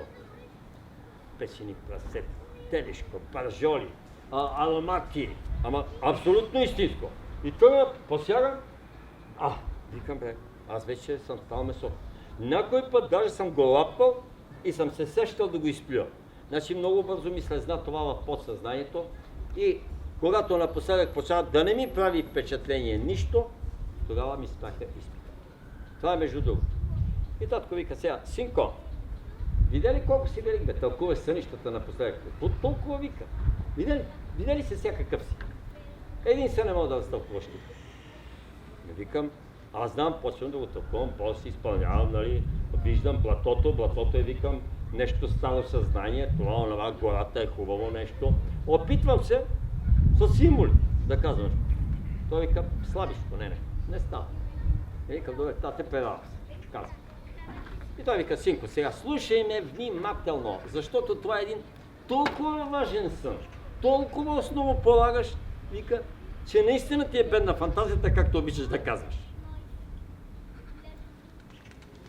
И така. Вика, бос ни тръгна. Добре, че не се върна, по пътя питаш за маратонките, той е оня, ама не се забави. Това е добре, че си отговорен и ще изпълни задачата. Как се ходи при Бога? Или при някой велик адепт, за да му благодариш? Босът сваляш каквото носиш, той, адептите, дето седат и живеят, нали, в колиби или само седи на върха на някой хълм, му плащаш с това, да отидеш бос до него. Нищо друго не приема. Това е уважението, като се събуваш под хълм. Това да го знаете. Ти сигурно го знаете. И така, вика, това е добре, сменя се. Той вика, който отиде, той е високо посветена личност. Обощан защо е? Защото коя е основата, която той дава като адепт? Значи словото, в което съм му дал да говори на него, е за най-нишите съзнания да почва да ги обучава. Т.е. да им обува обувки. Да не се, в този живот, да не се набождат по тъните. Горе-долу да знае. Никога не ще се сети. Някой от вас да се сети. Ако се сети, ще му отстъпи мястото да говори тук веднага. Клъшката си имала пашка. И вика, нали те бодяха тук? Вика, много ме бодяха. Знаеш ли какво се вика габарите, пирончета и големите пирони? Не мога сега. Това е моето слово. Това са думи, слова. Будат те, нали? Защото на тебе ти е дадено това дар словото и понеже те будат, ти искаше да ги изразходваш по някакъв начин, защото много енергия и хвърли в блато. Там на никой са не нужди. Защо хвърляш така бисери? Всяка една дума, каква е? Сега ще ви кажа. Колко внимателни, колко отговорни трябва да бъдем към Словото, пък да не говорим за Словото Божие, ами изобщо и за нашето Слово, изобщо към Словото. Трябва да бъдем изключително отговорни. Значи, трябва наистина да употребяваме финни, меки думи и никога ужасно, жестоко, страхотно и ред други работи, които са. Убийствено и да искам да говоря. Всички са тази с такава вибрация, че ако положа, но сега ги пръскам горе, защото ги казвам, пак казвам учебно. Значи внимателно. Защо? Всяко едно слово, всяка една дума, каквато и да е, която има смисъл. Не примерно и пак има смисъл. Това е служител на Бога, който служи в материята. И кратко е служител, който служи в духа. Но, казвам, Едно слово. Небе, птица, облак. Значи, това е една вселена, словесна. Какво има? Всяка една изказана дума веднага се материализира в пространството тук над нас. Нали? И какво получава? Освен съдържание, което го има вътре, формата, която има под формата на букви, изказа, който го има, ако го изкажем вербално, получава свят и музикален звук. И ред други неща получава и започва да живее свой самостоятелен живот, но въпреки всичко е свързана с нас. Словото затова е такава мощна сила, която наистина вярвам, че си нямате представа за нея, а и моята представа е бед или бегал. Защото ако умеем да боравим със Словото, ние всичките ще бъдем веднага чудотворци, ясновидци и всякакви адепти и пророци, каквито ви дойде на ум. Всякакви. Но трябва да се изпълни Словото. Когато го кажеш така, както аз хвърлих гвоздите, вика до вече и ги хвърли без всякакво умисъл. Аз ги хвърлям, правя слова и картини, но тия спират да действат, защото нямат този заряд и тая енергия в тях. Но въпреки всичко, вика, те са от тебе и са много по-мощни, отколкото, пак цитирам Дело Пешо, изказаните, когато се кара или се радва на животото на кобилата си. Има един кон. Значи, колкото си по-високо в духа, трябва толкова да бъдеш по-отговорен в Словото. Ама много отговорен. Защото твоята дума става закон. И около тебе, ако има ангели, които ти прислужват, те са длъжни да започнат да изпълняват тая дума. Това, те наречените тъмни магиосници, са го открили и умеят да боравят с словата, умеят да боравят с ритуалите, умеят да боравят с разни формули и с такива знаци. Шаманите се са светлите хора. Шамани, жреци и така нататък. Независимо от коя страна са на монетата, отляво или отдясно. И така. Значи, мощните думи, вика, ти си ги запази. Големите гвозди. Но виж, това е гвозди. Гвоздия или пирона е обязателно нещо да занити, да го закове. Това е много силна дума. Представете ли си от тия думи, които куват една града, която е 10, 15, 18, 20 см, пирона трябва да пробие тая и още да влезе в друга. Е така. Градарски пирони или не знам още как се казва. Тук сигурно има по-големи майстори от мен. Другите се ловят си с коли, но специално за пирон. Това е словото. Той е сън. Нищо не можах да разтълкувам от него за себе си. Иначе е най-обикновен сън. Силно имаш ли да кажеш нещо? Ела и после... О, имам доста време. После може да... Час и половина мина. Много голяма тема. Много голяма тема, ама който после може да разкаже нещо, да изтълкува и така нататък. Ти да тълкуваш също нещата, за които ще говоря. Едното е така наречената хигиена на съня, както си го нарекох. Това са някои правилца, които е хубаво да спазваме, ако искаме нашите сънища да са смислени, да са от по-високи етажи, както Георги каза, и така. Някой от тях дава учителя Петър Дънев, разбира се. Други има от Михаил Иванов. Първото нещо Георги каза, да лягаме рано. Това наистина е най-важно. Учителя го каза да не изпусне с влака. Има един влак, казва в 8, един в 10, последния в 12. Легнеш ли след 12, ти попадаш в нисшите астрални светове, където вероятността, т.е. астралното ти тяло попада там, вероятността да сънуваш кошмари наистина е много висока астралното тяло няма да се зареди, няма да се научи, ще се върне изморено, няма да предаде позитивни послания, в резултат на което ти се чуди защо съм се така изморен, защо съм се така нервен, защо сънувам кошмари и така нататък. Много важно нещо, което всъщност с това осветление, което е изкуственото, хората са се научили да лягат късно. Преди хората не са лягали толкова късно. Всички са си лягали, както си лягат и животинки. Стъмни ли се, хоризонтираш. Така. Друго нещо важно, което също учителя дава, да не спим през деня. Сиеста, нали? Да си подремем. Така. Не се ли чува добре? Ами защото малко ми е той да ми вдървява този микрофон. Поне ще го държа, за да мога да се движа, защото иначе ми е много. Така, значи да си вземем сиестата, хапнахме си добре на обяд, да си полегнем и сладки сънища. Обаче това не е толкова здравословно. Друго нещо, главата ни да е, когато лягаме на изток или на север. Защото тогава се ползваме от магнитните течения на Земята.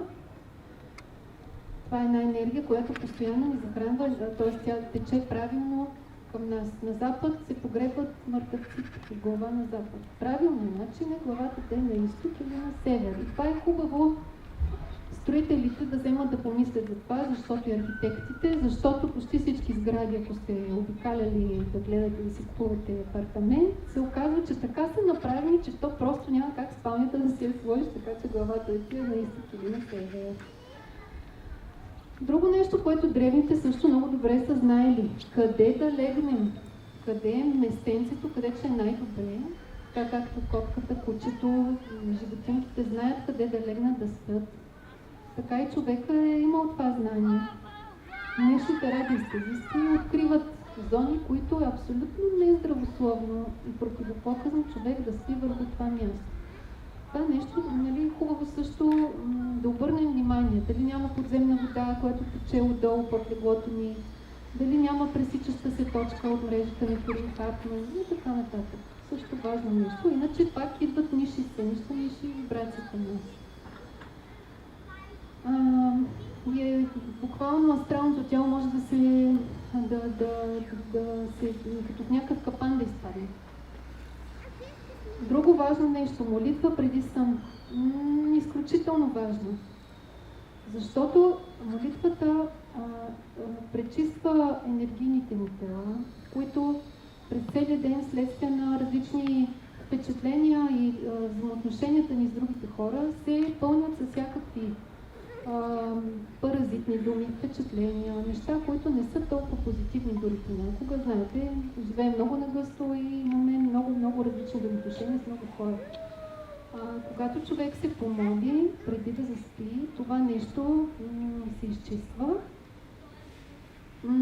и вероятността, това е един вид защита, защото, това говори Михаил Иванов, защото когато човек заспива, хубаво е да си направи една защита, всъщност това учителя го казва, една молитва за защита, защото наистина има много обсебвания, които са следствие на това, че човек заспива и нисши същности през това време, докато астралното тяло пътува, се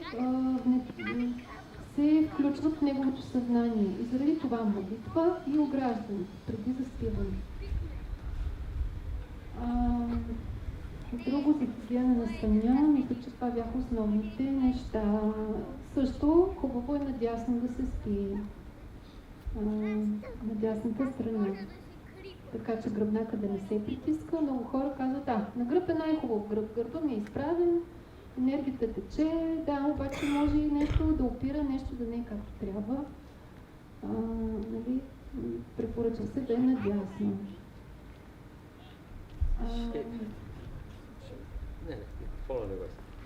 Сега ще ви кажа нещо интересно. Бях започвал да говоря за зодиака. Знаете ли, че понеже не може една душа, която излезе там, ако не е абсолютно аватарски и слязла отгоре, да направи една обиколка през нощта на астрала на зодиака. Прави 6. Останалите 6 са напълно запечатени. Тоест, Ако го обърнем в чакри, ще се разбере, че сега тепърва започваме да работиме, или вече до някъде сме работили с шестата чакра, т.е. открива се шестата чакра е интуицията. Започва се и седмата чакра да се отваря, да се работи с седмата чакра, която освен интуицията, това вече е телепатията, по-висша чакра, а осмата чакра е левитацията, пренасене на тялото в пространството и преодоляване на гравитацията. Дечицата от шестата раса, които още не са набрали обороти, за да работят 100%, си идват, шестата чакра им е готова. Седмата чакра и сега започват с осмата чакра. Значи, седма, осма и девета чакра, на тях се отваря. Или ще бъдат подготвени енергийните тела, седмо, осмо и девето. На бялата раса до 6 енергийно тяло.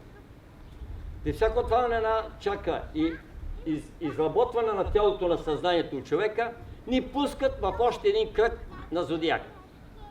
И така, когато дойде седмата раса, ще бъдат на ниво 10-та, 11-та и 12-та чакра. Край, до там. По-натам и аз не знам. До там е решено за Земята. След около 300, до 300-350 хиляди години Земята ще съществува.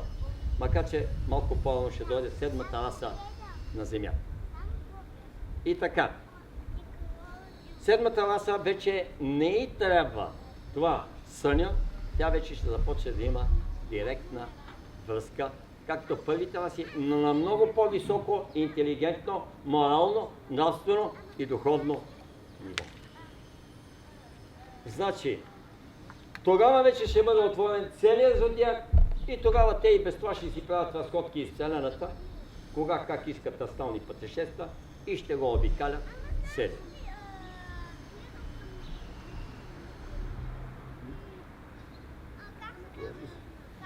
Още едно нещо, което се сетих за хигиена на съня.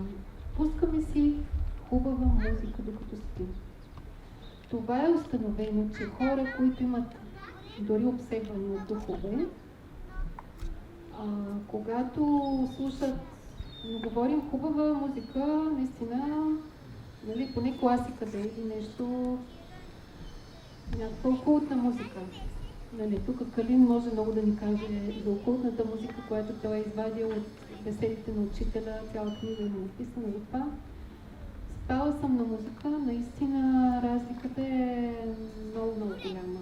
Нали, дори да нямаш обсебвания, просто да го правиш, ще видите сънищата колко по-цветни са, колко по-хармонично е всичко. Така. Още едно нещо от последно. Има едно нещо, което е описано в медицината и то се нарича сънна парализа. Това са хора, които са имали ужасяващо обикновено преживяване по време на сън, вследствие на среща с някакво демонично или същество от ниския астрал, при което мозъка просто, той има един заключващ механизъм, при което блокира двигателните функции по време на съня, който е защитен механизъм. И когато се получи такъв много силен кошмар, този човек не съумява мозъка му да реагира и да отключи този блокиращ механизъм. И този човек просто денонощно си е в... тялото му е блокирано като парализа, но съзнанието му е будно или частично будно. Тоест това са наистина... И това между другото, нали, се оказва, че е доста често срещано. Тоест тая хигиена на съня е наистина много важна, човек да обърне внимание, защото 1/3 от живота ни отминава в сън. И за мен това, нали, може би по-важно и от храненето. Това е нашата духовна връзка, духовна храна, нещо, което естествено Бог е предвидил да го имаме, за да се захранват всичките ни тела.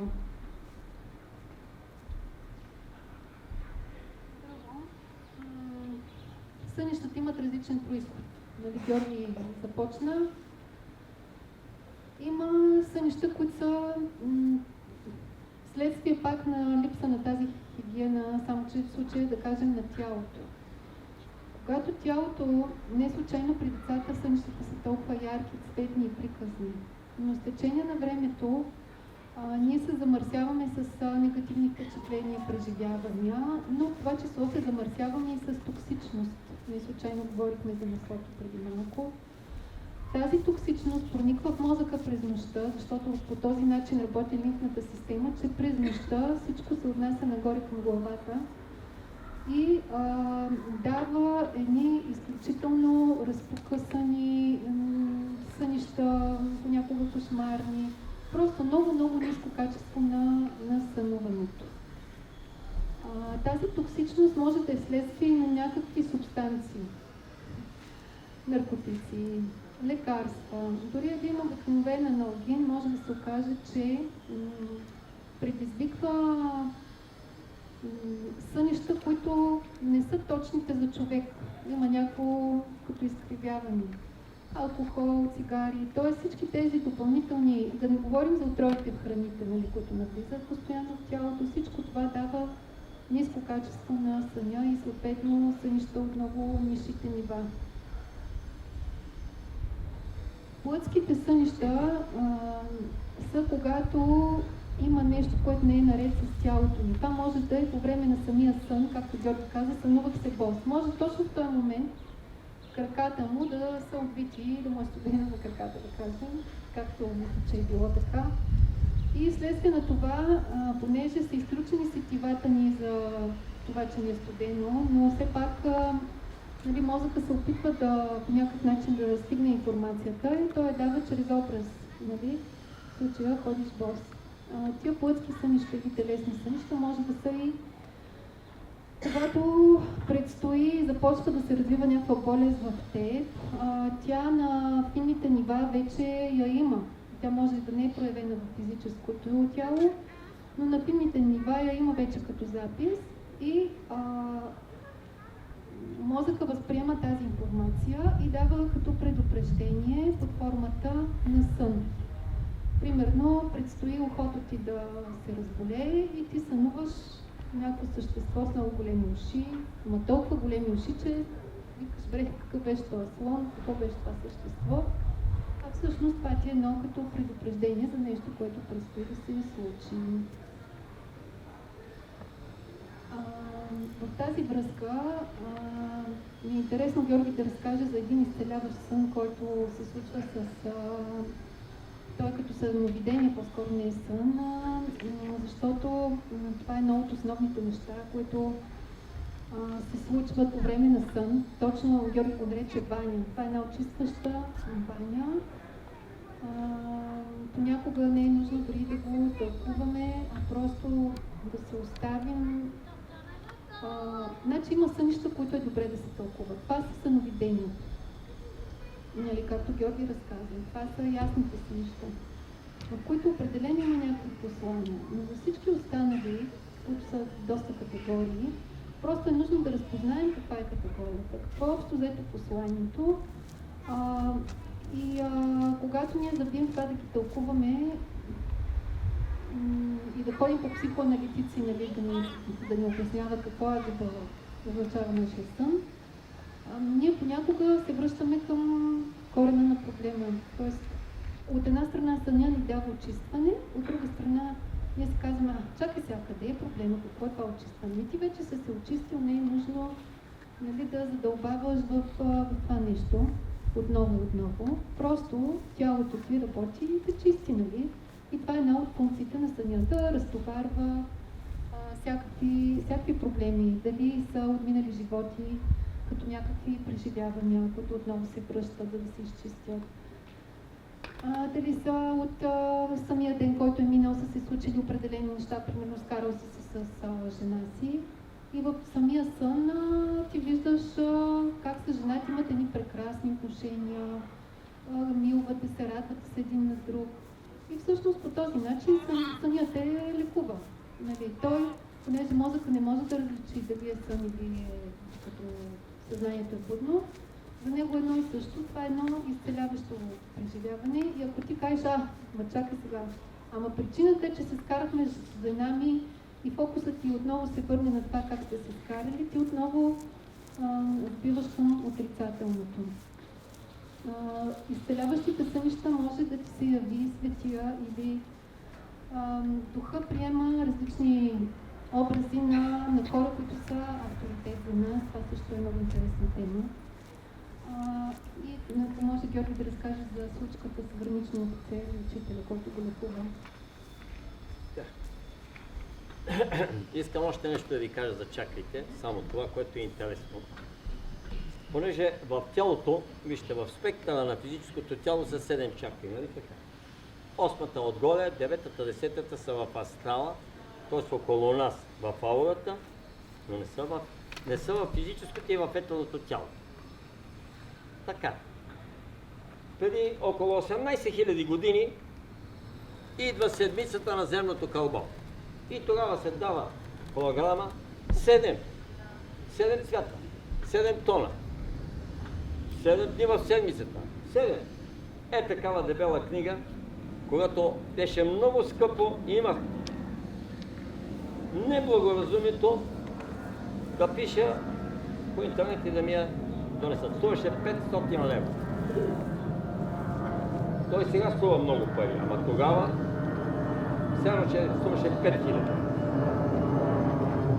И така, тайната на мадам се казваше червена, такава някой може от вас също да си е, да има толкова. И сега вътре, всичко, което е за седмицата, от време оно, като седмицата казва, че е еврейско число, тъй като евреите са си я присвоили, и 7 много. И как борави тя, и как е просперирала в материалния свят. Добре. Дочетох я, дадох я на един приятел и изчезна. Викам, четете, ползвайте се, аз не искам да ставам богаташ, милионер, изобщо не ме интересува. Дочетох я от чисто любознателност и любопитство. И така. Сега дойде обаче, край седмицата приключи. Още известно време. Тя прилича на единицата, остре, следователно има какво? Агресия и насилие. Мерси. След 2012 година всяка една интелигентност, всяка една висша разумност изхвърля тотално насилието и агресия. Край. Не работи с насилие. Дойде хубавата осмица. 8 чакра вече. Новото поколение работи и ще работи с нея. 8 и 9. 7 ще я използват още известно време. Но на земята вече се спуска и 8-я цвят. 8-та нота. 8-я ден. 8-то всичко. Приключи седмица. И ще ви кажа един малък бонус. Кой е 8-я цвят? И аз не го знаех, разбира се, че ми го казах. И 9-я ми казах. И него ще ви го кажа. Тя защо ми е разрешава? Кой е 8-я цвят? Аз ще го кажа. Става основен, но не като той, който е бил до сега. Златно. Ама не точно златния, защото златото до сега е хубав метал, но с ниша вибрация. Не е интелигентно.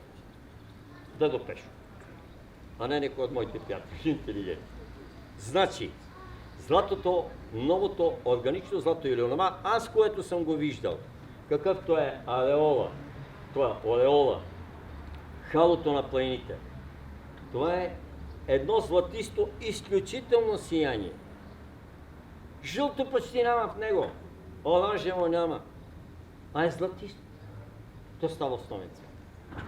Сигурно някои от вас са го виждали, защото една дама ми каза, веднъж се събуждаме на нощ, ръцете ми и цялото тяло блести в една златна светлина. Изключително. Така идват. Може би някой от вас ме е сънувал, така като през нощта идвам в астралното тяло. То е светещо. Така. Може би не. Тук няма такъв човек. Но има. И те са десетки. Да ми казват. Значи, или ако сънувате светия, също. Сега ще ги кажа и бонус 9-я цвят. Защото го знам. Без да искат небето си изпусната ми го каза. И освен това ме подсетиха кой от светиите и апостолите на Христа го е виждал. Не можа да се сетя в момента. Но после вика, аз си помисли, кой беше на еди кой си небе качен и какво видя там? Кой? Йоан Богослов. Какво видя? И тогава видях нещо като стъклено море. Кристалният свят е далеч. Ама не пак такъв като стъкло, прозрачно и така нататък. Той е пак един специален кристален. Затова мислите ли, че няма никаква връзка, когато казва, че ще идват на земята кристалните деца и са започнали да идват? Има връзка. Той кристален свят, всички останали, той е свят. Наистина е свят. И аз съм го виждал. Но той почва да променя и тия цветове, които са, около които се наслагва. И тогава ще станат извънземни цветовете и на земята, каквито преди повече от 20 години, като пътувах някъде около земята или с тая вселена, тук или с нашата галактика, къде да не бъде чак толкова нескромен. Обаче, като пътувах, там съм виждал такива цветове и им казвам какви цветове има, само че те не могат да се изразят. Така ли? Сега започвам да забелязвам такива цветове. Веднъж 60 човека видяхме преди няколко години на Рила, от среща, където едната зелята, те му викат великана ли викаха или великанка.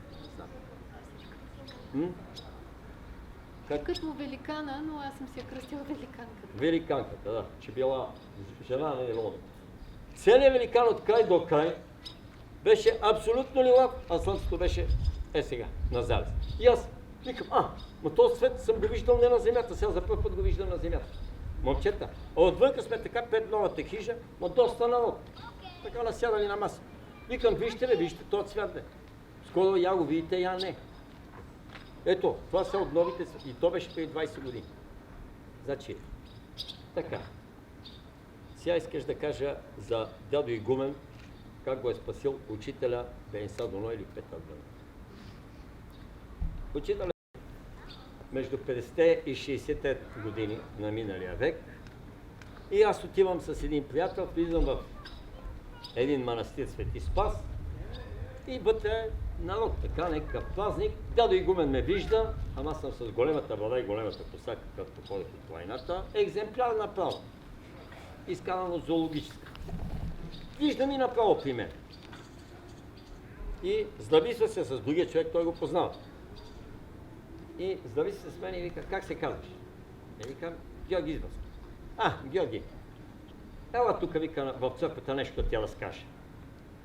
Веднага в десятка. И той моят приятел вика, върви бе, а той му вика, ела и ти. Влизаме двамата вътре, отвънка народ, курбани, не знам какви работи, шетат, манастир. И той вика, слушай, като те гледам, много приличаш на учителя. Ама толкова много, само малко да ти е по-къса брадата и по-къса косата. Брадата сега, ако ми е толкова, колкото до кокълчето така, и косата както ми е такава, малко още като по-беле, горе-долу. Така че имаме разлика. И той вика, и аз викам, външно, ако прилича, може да имам и нещо вътре, защото той не знае, че съм последовател, че съм продължител на делото му и така нататък. Нищо не знае. По-ново време погледа, обаче ясно виждаш. Това да го казвам. И гледа един триъгълен орел над мен. Но вика, за първ път виждам човек на земята, който го пази не Исус Христос, а Отца. Това е вика, орела на Отца. Аз си мълча. Не казвам, че верно, само един път съм говорил директно с Отца. Говоря с Отца само веднъж. Казвам го за толкова много години, откак съм посветен.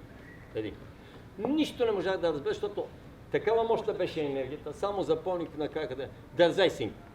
Нищо друго, бе. Половин час си говориме. Аз като че ли ме няма. Аз съм си изпарил. Мене ме няма. Нямам съзнание, нямам нищо. Как мога да запомниш нещо? Ясно е, че ми говориш. Така, това между другото. Пак изглежда като хвалба, пак не искам да ми вярвате. Проверете. След 10, 20, 30 години, като го можете, ще видите, че и после да разказва. Вика, виж, аз съм, вика, голям, значи, така да се каже, фен на учителя. Чета неговите работи, знам и така нататък, но не смея да кажа официално, защото моментално ще ми излитат Светия Синод, ще ме разпопи, ще ме уволни, ще ме анатемос. Как вика ще каже? Викам да, абсолютно си прав. Но ще ти кажа, вика, как станах поп. Чисти просто поп. Аз съм граничен офицер. Старши лейтенант, вика, на границата, командир на застава, където имам 50-60 човека граничали и наряди, които пазят границата долу на юг. Всичко ми е точно. Обаче, вика, един ден язде и обхождам границата да проверявам патрулните двойки, нали, по двойки върват на границата, може би някой служи. Вика, на кон. А там, вика, едни дерета, нагоре, надолу и така. По едно време, вика, нещо измуча долу в един дол и коня като се подплаши, и аз, вика, паднах от него, обаче единият ми крак остана в стремето, а другия почва да се удва, то е една камениста пътека, обаче животното подплашено тича. По едно време успях да си изкуба краката, другия крак, падам и гледам, двата ми крака счупени. Нито мога да стана, нито нищо. Обърна. И обаче до пътеката съм близо, къде минава. След вика 10-15 минути минава наляда, защото те видели коня, няма ездач. И идват, дигнаха ме, закараха ме и оттам, вика, вместо да дойде хеликоптер да ме вземе или самолет и така нататък, къде са били до Ямбол и от Ямбол, вика, ме товарят и отиваме във военно-медицинска академия в София. Втори ден, трети ден и на четвъртия ден, както на мен, една прекрасна, хубава гангрена. Краката са ми се удебелили, вече стават черно-сини, знам какво е. Имал съм и на двата крака гангрени на двете. Слава тебе, тате, благодат ти е от сърце. И така. И вика, и докторите идват и викат, момче, тук до 24 часа трябва да ти удържаме краката. Утре си на операционната, до колената, защото след това минали над коляното, вече над коляното високо, горе на бедрата ще трябва да ги реши. И аз болен като шашна такъв, вика, все едно ще съм под опойка, а те и с обезболяващи ми слагат. И викам, добре, съгласил съм. Какво да правя? И на другия ден вече, вика, събираме екип, 5-6 човека, защото това е сложна операция, няма това. И аз, вика, лежа и през нощта, къде мога да задрима? Така леко съм си затворил очите, обаче страх и по едно време до стаята светна цяла. Аз съм сам в една стая. И свети, вика, като слънце, като ден. А малко след полунощ. И гледам до леглото, един старец, бяла коса, вика, обаче свети целия, даже не може да се гледа в лицето. Но го видях. И той застана така, почва да ме гали по кръчетата и вика, утре няма да им дам тия кръчета да бъдат отрязани. Ще оздравят моето момче. Ама после искам нещо от тебе да свърши. И изчезна. Светлината свърши. Мигам, викам, заспал съм сигурно за 1-2 минути. Аз, вика, партиен член. Това, дето да ми говоря за Господа, за Бога, за това, не. Знам, че е имало Бог и дявол, антирай. Нищо друго, ама нито една друга дума. Защото аз съм социалистическа издънка. Кой тогава ще ти казва нещо? Никой. Нищо. А и той не е баба му и майка ми, като как бяха религиозни, повече знах от дядо поп. И е такъв. Колко свещи съм палил, молитви, теманета, целуване на попски ръце. Нямам думи. Поповете семинарите да се учили толкова, колкото знам. Един ми вика, Георги, ти нямаш църковна култура. Да, викам, верно и не знам Евангелие. Съм го почел в петиците. Така. Вика на другия ден, казват, че ме връзват вече на операционната, служили са ме 7-8 човека, екип, идва, събира се. Всички хирурзи, специалисти, няма това онова. По едно време, едно момченце току-що завършило стаж, най-младото докторче, нали, отвили ме веки, че съблекли ме. И вика, колеги, и каза там името на главния лекар. Вика, ние ще отвеждаме здрави крака. Тия са започнали да минават. Я гледайте, ти имат розова кожица. И са се възстановили. Без нищо. Защото те при надути крака не могат да направят гипс, защото кръвта почва да се разширява и вие си нямате за какво става въпрос. Целият бях син отгоре надолу от съсираната кръв. Тя се разнесе от крайниците ми навсякъде. Такава гледка И не го пожелавам никой. Докато ме разпънат, разбира се. И така. И доктор идва главни и вика, да изчакаме, бе, колеги. Ние не бързаме. Верно има розова кожичка на това. На третия ден станах чисто здрав. А толкова беха изпочупени краката, че не. Чисто здрав. И сега идва главния лекар и ми вика, другари старши лекар, ние, целият екип, имаме една много голяма молба към теб. Вика, утре ще ти изпишем. Ама искаш да ти дадем 2 месеца отпуск, взима си жена си, теш на село някъде, да се възстановяваш. А как сме то оздравили краката, никой не знае. Знаеш ли, че ако казваме, че това е чудо по време на социализма, какво щеше да стане? Сигурно знае. Главният доктор, целият екип, изхвърлен на улицата, а те са воени, от подполковник и полковник нагоре. Край. Персони нон грати. Вече никъде не могат да се намерят и работа като обикновени доктори в най-загубеното село. Който е живял по време на социализма толкова, колкото аз съм живял, знае много добре. Край. Ти си личност, която не може да си намериш работа, защото досието върви след тебе. Това е истина. И те ме молят от сърце и душа. И аз викам, да. Как сте ме оздравили? Няма да се мялкам сума време. Оп! Болничния изчезва. И си удържах на думата. Вика никой. Как? Веднага ме направиха предсрочно, ми дадох още, значи ме направиха от старшия лейтенант капитан, вече аз съм, нали, има това е геройство, си чупиш краката на границата, дълг, не знам какво и така нататък, воински дълг, работа имаше по време на социализм и всичко е точно. И така, точно след 6 месеца, пак се сънувам, идва и вика, моето момче, пак съм на заставата и си служа вече. Вика, моето момче, аз изпълних моята част от договора. Целта ми искам да станеш поп, свещеник. И аз му викам, ама как ще стана? Аз съм граничен офицер, член на БКП. Какъв поп, какъв свещеник? Това не може да стане. Нищо. Так и замина. Вика, 3 дни и забравя. Точно след 6 месеца пак идва също. И ми вика, моето момче, да не ставам лош. Искам да се уволниш от армията и да станеш свещеник. Поп. Не ме интересува. И аз вика, да, под светлата.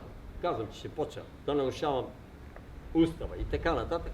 Разглед след 1 месец се отървах, обаче отиваме си на село с жената и от ТКС-то не ме взимат на работа. Досието върви след мен. Изключиха ме от БКП, Българската комунистическа партия, край. И обаче трябва да отида, той ми казал, отиваш в Светия Синод. И аз отивам в Светия Синод. Те викат, какво има бе, момче, аз съм на 30 и няколко години. И викаме, ми искам да уча. За поп. Секретара на Синода вика, че бе, ти колко годишни си, толкова и толкова. Ама ти ни за духовната академия, ни за семинарата, никъде не си. Обаче ви Бог как работи. И вика, подай тук, айде, напиши нещо молба, остави си, вика, автобиография, документ и си заминава. След 1 месец ме викат и казват, ние направихме един 3-месечен курс за попове. Събрали 7-8 човека от цяла България и вика, в този бърз курс си назначен. След 3 месеца бях поп. Познавам още един поп, който знам го и селото в Добруджа, който е завършил абсолютно същия курс и аз бях даскал в Добруджа в едно село и он е каза, как са напили за 7-8 човека курс. И като съпоставих данните едно към едно. Всичко точно. И така. И вика, чак след това, мина месец или година, не знам, и в селото, където ме назначиха за поп, нали, там в църквата, един симпатяга, така вика, духовен човек ме вика и с него си говорим, един път отивам от тях и гледам, оп, на стената, моя светия. Викам, кой той е? Вика, ти не знаеш кой е. Вика, това е учителя Петър Дънов, Бенседа. Но ти знаеш ли каква история има? Аз не бях казал на никой. Той ми спаси краката, вика. И той ми нареди сега да стана свещеник и поп. И затова съм във вашето сън. И после става и го. Това е. Цялата история. Подробно. Това е един пример за изцеляващ сън, който показва и нещо интересно. Значи повечето психолози твърдят, че в съня виждаме само неща, които сме срещнали, като информация, като образ, познати неща, които ума съчетава по някакъв приказен начин в съня. Но тук се вижда, че това не е точно така и това важи за пророческите сънища, където наистина виждаме неща, които просто не сме ги срещали, няма къде да сме ги срещали наяве. Понеже времето доста напредна и тук хората от приказно място помолиха след около половин час да сме в Ориентира да напуснем. И заради това да попитам какво предпочитате, как да продължим, дали с медитация, дали с въпроси. 20-30 минути ли? Да, имаме 30 минути, но през тях трябва и да сме си тръгнали вече. Тоест имаме примерно около 20 минути. Някой, който има изключителен сън. Иначе доста още може да се каже, наистина. За сънищата, лечебни сънища, значи те може да лекуват от зависимост, наркозависимост, така. Просто когато дойде времето този човек да бъде излекуван, чрез сън, чрез присъствие на дух, който приема форма на някой учител най-често. Стотици са хората, които писаха, че са сънували Георги по най-интересен начин. Истината е, че Георги не пътува странно при всички хора, за да им внушава определени сънища, нали? Просто това е една проекция, която духа приема тази форма, която за този човек е най-подходящ. Посланието ще стигне най-добре и точно при него, точно, понеже той възприема като авторитет този образ. Нали? Но разбира се, имаш и случаи на странни такива посещения. Като обещава ти някой, отивам лично. Това е другата страна. Иначе не може да се раздава всяка нощ на 150-200 места да бъдат. Това са проекти. Има сънища, които ни лекуват от наши желания, страсти. Пример е еротичните сънища. Което пак е начин душата да преживее нещо, което наяве не може да го преживее. Или е потисната, или е стресирано, човек е стресиран, само напрежение. Сега нещо важно. Ще ви кажа. Значи, обучението, което всички преминаваме при сънищата, долу, когато съзнанието е наистина обикновено, посредствено съзнание, там не могат да станат чудеса. Но когато почнеш да се издигаш по високите етажи, там се чувстваш на сън чудотворен. Значи, може да преминаваш през стени, може да направиш нещо, което е чудо да спре едно животно или някакви други работи, или да спреш една армия. Армията идва и иска да завладее този град и ти само с мисъл да спираш, излизаш и казваш един жезъл, нищо. Стоп, спира. Това са чудеса, които стават, но това са във висшите астрални нива. Обикновено другите не могат да преживеят такива. Значи, почваш ли да правиш чудеса на сън или да можеш да имаш такива чудотворни способности, нали, да летиш до някъде и да го сещаш много ясен, много явен и цветен сън, това показва, че ти си във висшите астрални нива на обучение. Да само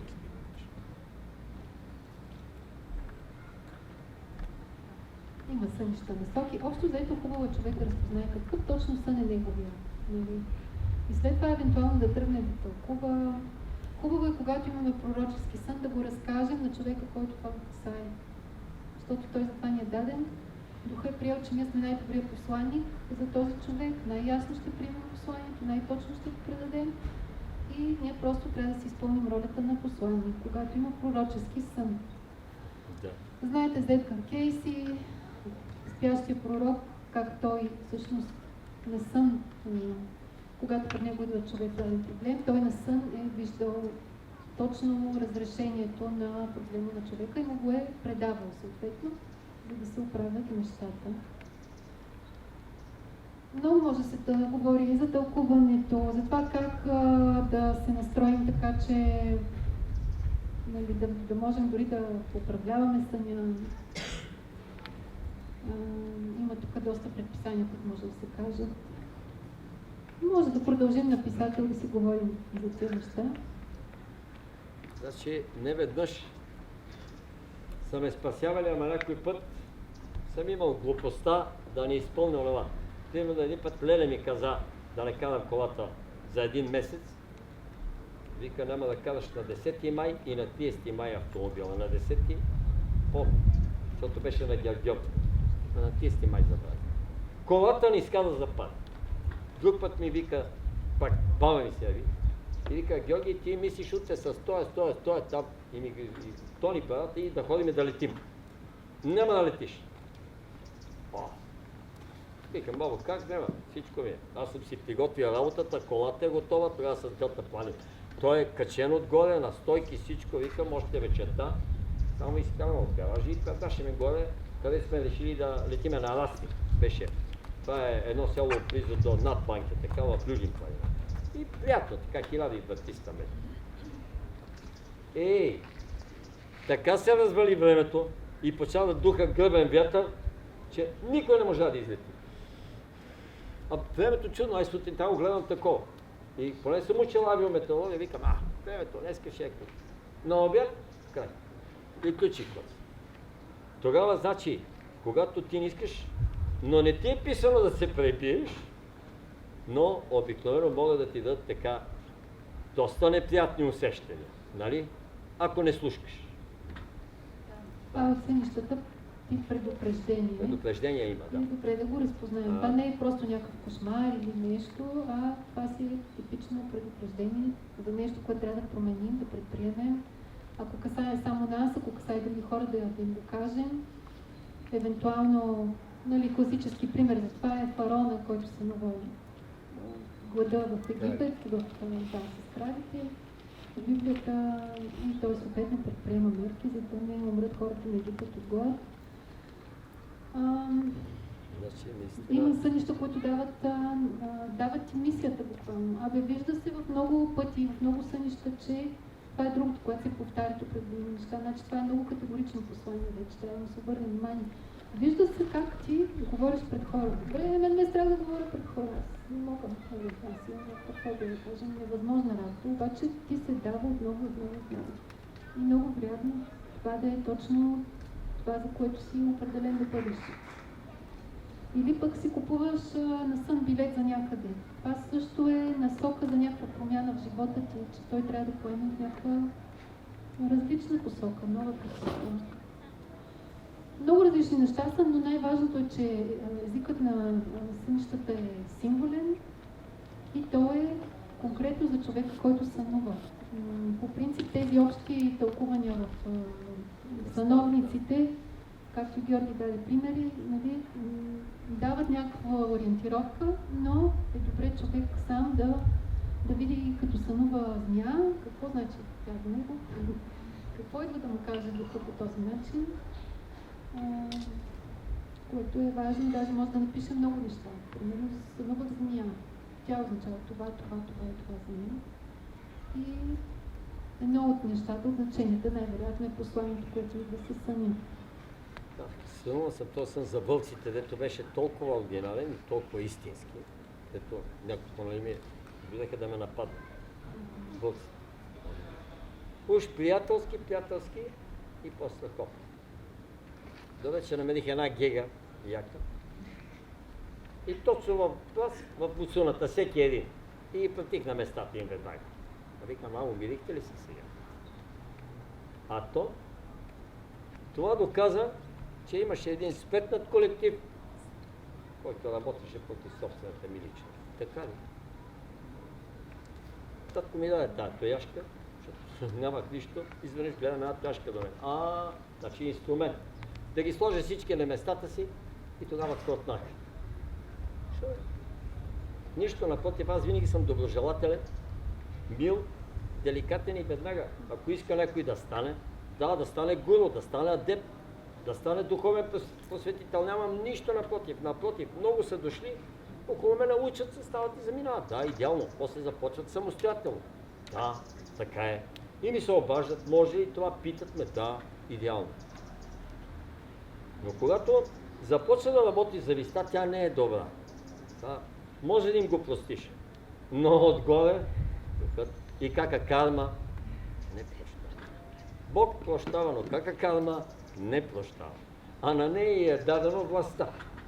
Само, че Бог трябва да ги нареди лично и казва, няма да пипаш това момчето от тръгна по правия път. А иначе се мълчи. И тогава трябва да си изкараш, така да се каже, наказанието от А до Я.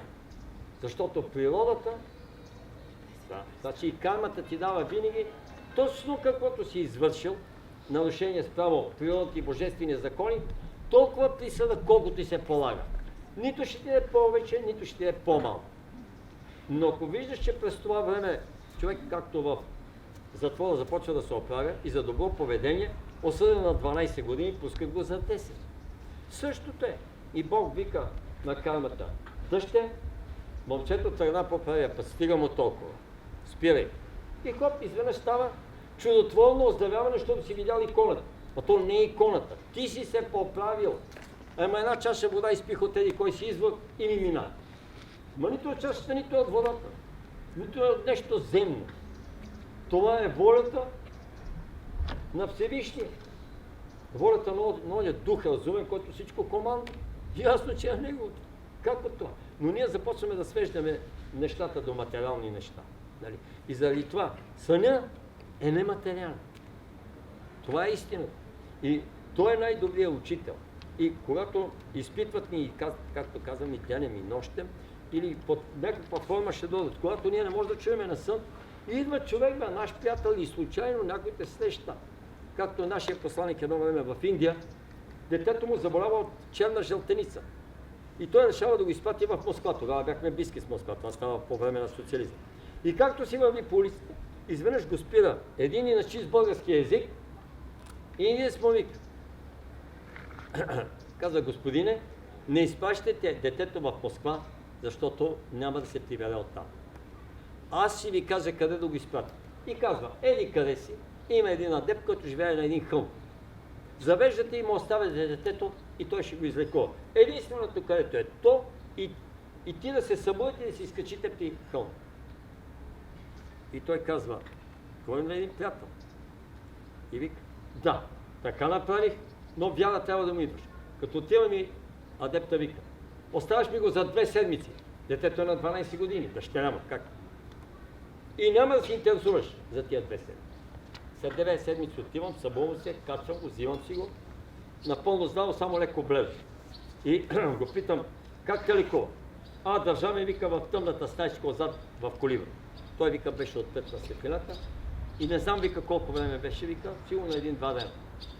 12 дена са минали. Знаете какво направи? Абсолютно истински случай. Такива работи. Значи те среща на улицата и ти казва: не дай да летиш. Един мой приятел му вика: смени си смената с самолет. Пилот.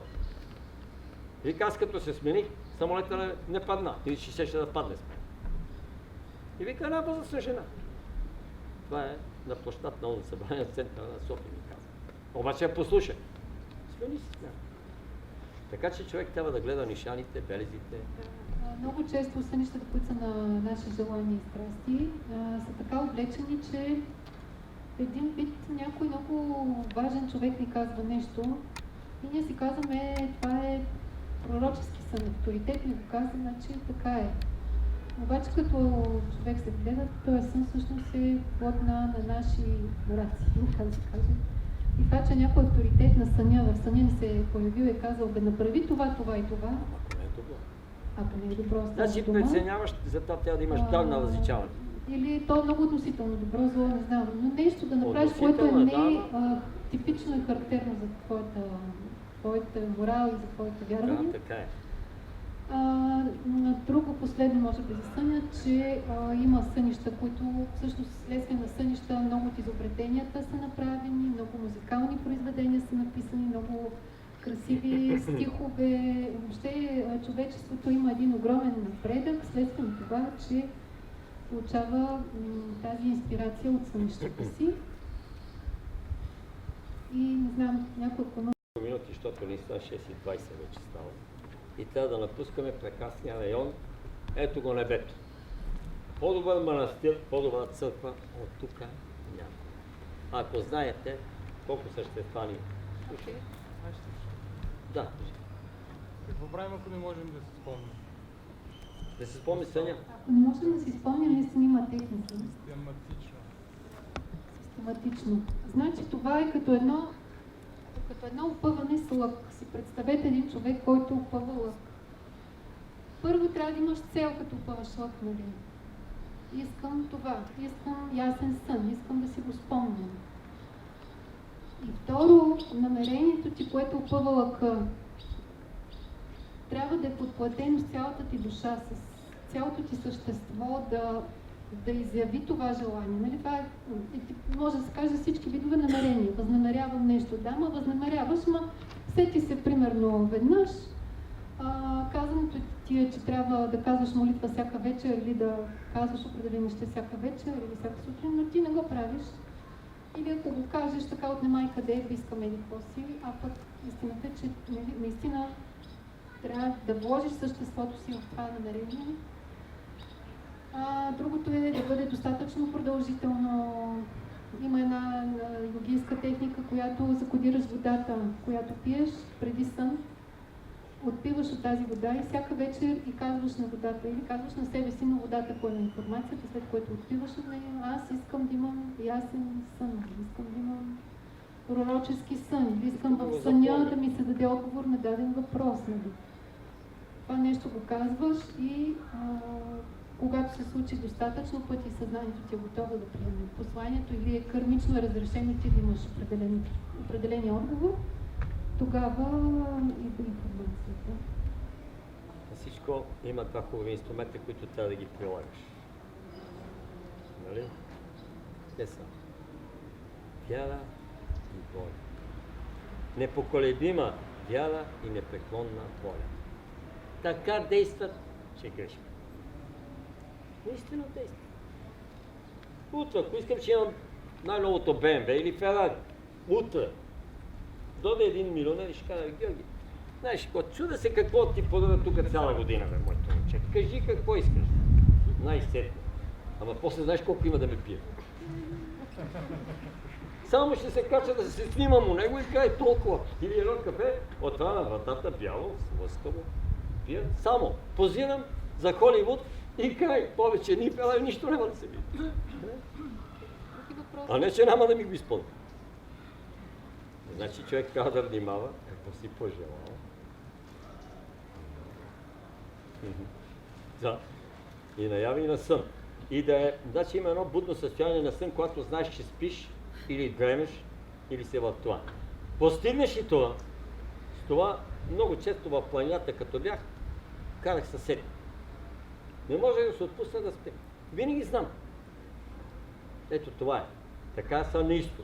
После вече като слязох тук в тъй наречената цивилизация, ми трябваше сън да заспя и да си почина. Защото съня наистина е едно отпочиващо, това е наистина една реална почивка. Отпуска се всичко. Иначе клетките са непрекъснато под напрежение и трябва наистина да си на нивото на някои от великите адепти, за да не се състаряват и толкова да си чист като него. Иначе няма начин. Щом се храним с ета и нещата от супермаркета, ясно е, че не може да бъдем такива. Значи доказано е, че хора като Георги, те не изпадат в дълбоката фаза на съня. Там няма това, понеже тя не е възстановяваща тялото. Но когато тялото и съзнанието е чисто, организма няма нужда от това. Просто те спят за кратко, с видения, почти винаги с пророчески сънища. И в почти будно състояние. Аз изкарал съм, голяма работа беше това. 13 дни ли беше изкарал или 11? Без сън. Тони Райт 11 дни без сън. Не искам да казвам колко, но това вече е при екстрена ситуация. Като те набучат с железа, няма денем, няма нощем. Всяко шамване е болка. Как се заспиш? Няма да заспиш. 80 денонощия и след това още около един месец, след като ми извадиха железата и почва да се възстановя, пак няма сън. Защото инерцията е много голяма. И чак тогава започвах. Кой ми направи впечатление тогава? Почвам леко да задремам на обяд между 2 или 3 часа. Силви ми вика, да, не е добре. Не е добре за другите. Ама аз като тогава ми идва една лека дрямка и се отпускам. Година и половина, всяка сутрин съм се отварял клепачите с пръсти. Не знам някой дали го е. Не искам. Не дай Боже никой. С пръсти. Така ми тежат. Буден съм, аз не мога да се отворя с мускулите на очите. не е шега. И година и половина не мога да си отспя, като започнах да спя. Година и половина. Значи най-напред ви казвам, почвам най-напред между 2 и 3 часа, лека дамка през деня. Мина още, може би, 2-3 седмици и почак по същото време през нощта, между 2 и 3. И после още, може би, 2-3 седмици, докато почва да се възстанови по 2 часа, вече като спа 2 часа, викам, ура, 2 часа си спал, голяма работа. А 4, 5, 6, тук вече е нормално. Значи, но наистина на един адепт му трябва да спи 4 часа и повече той и да иска не може да спи. Окей, ами да си пожелаем да имаме красивите детски сънища, които имах в детството. Наистина няма да има време за медитация, която е наистина много красива. Може би да я направим след някой изгрев на морето. Сега сме на златната на писател, за още 2-3 дни. И да си благодарим от сърце и душа с много добро. Благодаря ви, че бяхме заедно. Слава на Всевишния. Всичко започвайте с Бога и завършвайте с Него. Сега ще ви кажа епиграмата, дето е написано нашата кръчма. Тя е полумладяшка, там пише така. С Господа напред всичко е наред. Без небесни татко и небесна мама, казано накратко, всичко е измам. Благодаря ви за гръща.